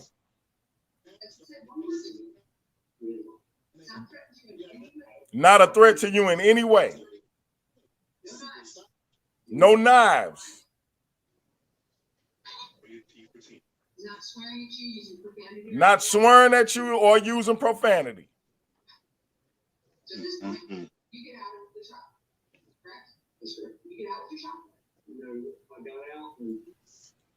Hey, So what I'm saying is, what the fuck are we talking about, man? Real talk. Hey, Bianca, if it was a citizen's arrest, why they didn't turn themselves in and say what they done that day? Why it had to take so long? Immediately. Mm-hmm. You know what I'm saying? So why would we be capping for this dude then? For these Did they find a for these weapon? white boys? Did they find a weapon on his dead body? A gun, a knife, anything on his dead body? No, they didn't find no weapons on that guy. Exactly. So he was all that should be thrown out. You dead wrong. I don't care how many times he so-called going in his pockets. He had no weapon. In order for you to say something like that, you got to be right. He has to have a weapon. He has to be threatening you with a weapon. Or how do you justify following him? If it wasn't for the news media, the person that was filmed it, he wouldn't have turned it in. Mm-hmm. Remember? Because it went untalked about for a long time. Then the media started talking about it for like weeks and stuff. And then Teddy, next thing you you know, hit here the come the nail video. on the head. If it wasn't for the video, we wouldn't even be here. But the man just admitted on the stand that he wasn't a threat to him, that he avoided a confrontation with him, not once, not twice, but 3 times. Mm-hmm. Why did you continue to pursue him? And if you walk up on me with a gun, I don't know if you're going to shoot me, so you goddamn right. I'm going to grab the fucking gun. Exactly. Damn right. Right. But you know what, Bianchi? I think Arbery knew that. He knew he ain't had a choice. You know what? Sometimes, bro, when some of these people go to these institutions of higher learning, I don't know what kind of institution he's into. I don't know if he's in a university or a city college. I don't know if he's an undergraduate or a graduate student. But sometimes when we just go to these institutions and let these people teach us, and we don't learn on our own, we don't do our own independent research, we end up sounding just like these so-called these Europeans who practice racism. It's just a fact. It's just a fact of the matter. You know, I'm glad that I was educated, just not inside of a school, but outside of the school. Because I'm happy that I learned how to do my own independent research. Otherwise, you could get lost in a lot of propaganda in these school systems, and that's what I see here. He sounds just like one of them. While he's worried about somebody calling him, talking about he's acting white. No, it's not that you acting white. They accuse us of perpetuating Jim Crow and slavery mentality. It's like they accuse us of a quote unquote reverse. Yeah, it's the other way around. It's the other way around. They are stepping fetch it. They have sold out to the system. Anything the white man tell them, It's the truth. In order There's for you that to have a fear. problem with this case, you would have to believe this white man when he says, "Oh, he was going for his, he was reaching in his pockets. Oh, this, that, and the third." You would have to believe him and disregard him saying, "I did not feel like he was a threat." Yet you followed him. You want to talk about logic? Where's the logic in that? I don't feel threatened by someone, but I'm going to follow them as if they're a threat. That makes no sense. Where's the logic in that? That was And intense. y'all want to know what's even more saddening to me personally? I got all the love in the world for that brother, man. Like, as a black man, I still got all the love in the world for that brother and other black people that think like that, even though I hate their mentality and what they saying. Mm-hmm. Ooh, I'm starting to question you that. know what I mean? They becoming dangerous though, Piaki. They becoming dangerous. Real talk. Yep. And they in the way. But it's not like he said a whole lot of stuff that wasn't true. You shouldn't judge just based on race. You shouldn't jump to assumptions. You shouldn't point your finger at those of us who think outside of the box. That's not the issue. The issue is do the facts make fit your conclusions? And if they don't, why are you coming to these particular conclusions? That's the bigger picture. You can have an independent thought, but it needs to be rational. And if it's not rational, what is your real true motivation? Are you listening to somebody else? Are you trying to follow the in crowd? Are you trying to keep up with the status quo? Or are you really truly looking at the situation independently? Because that's the most logical thing to do. But I think logic is on our side, so that's why I don't understand what he was saying. Right. Exactly. It's the logic is on our side. Why would you follow somebody that you don't feel is a threat? Because being a young black male in America is an inherent threat. Facts. Bianchi said that he intervened one time when he thought a child was being harmed. He got out of the car. He was driving with his wife. He jumped out the car and checked on a child. Facts. What Bianchi did, he followed the protocol. Bianchi didn't run up with guns and started firing and blazing and acting all wild and loose. He went up and checked on the situation, found out the situation was legit and cool, and proceeded on.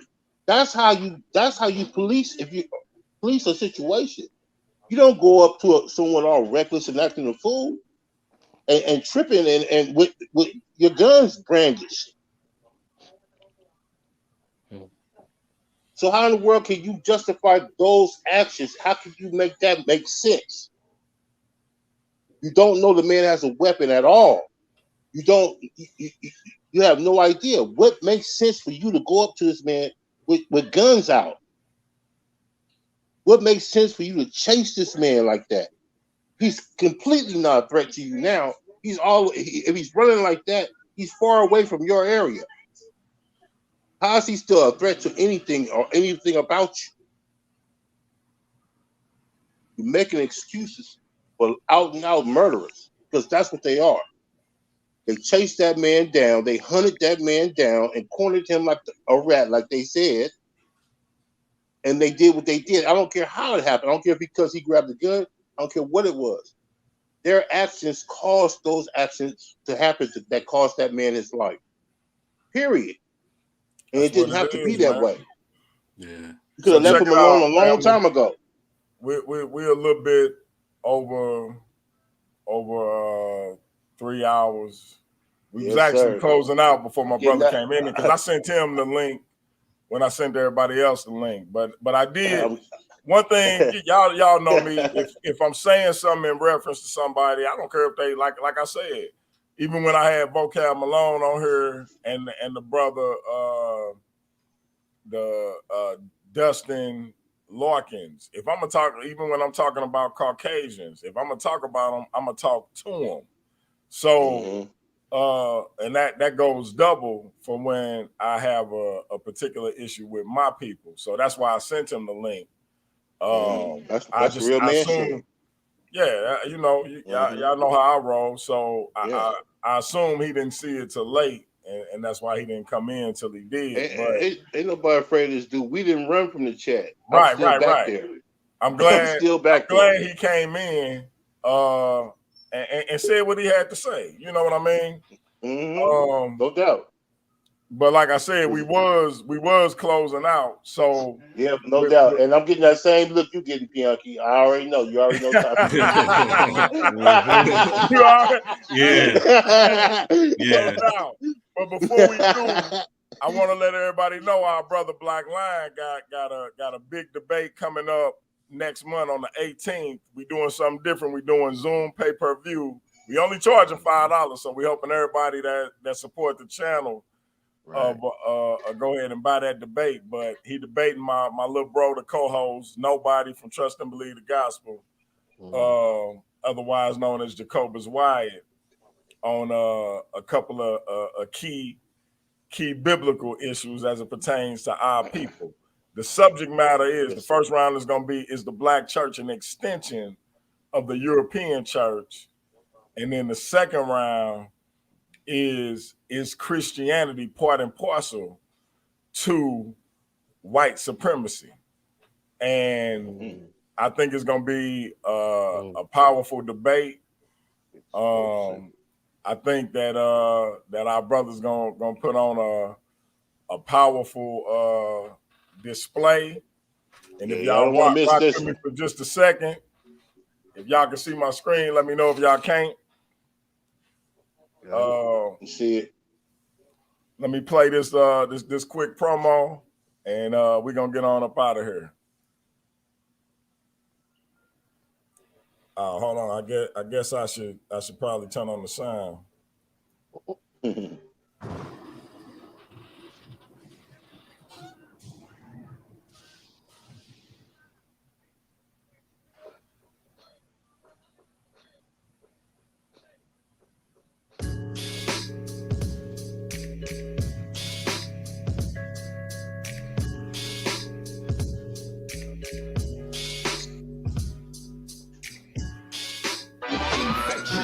Which all systems can reject this. VIRUS virus, contagious contaminant, remain abstinent. Yeah.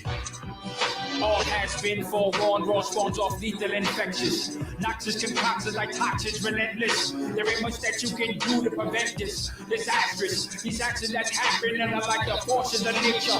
Controlled by no man, my flow span to play the whole land. From America to Russia, this is global contamination. None are immune, you better get your immunizations. I spew in your face, agents, contagious, it's influenza. Tuberculosis, to leave you internally dismembered. From the cirrhosis, arterial sclerosis, affecting your nerves, neurosis. The next result to be multiple sclerosis, confirmed with your final diagnosis. Prognosis was that your results to be positive. A negative outcome, and you ain't got long to live. So y'all see it, there it is. We got Black Lion Supreme versus our brother Nobody from Trust and Believe the Gospel.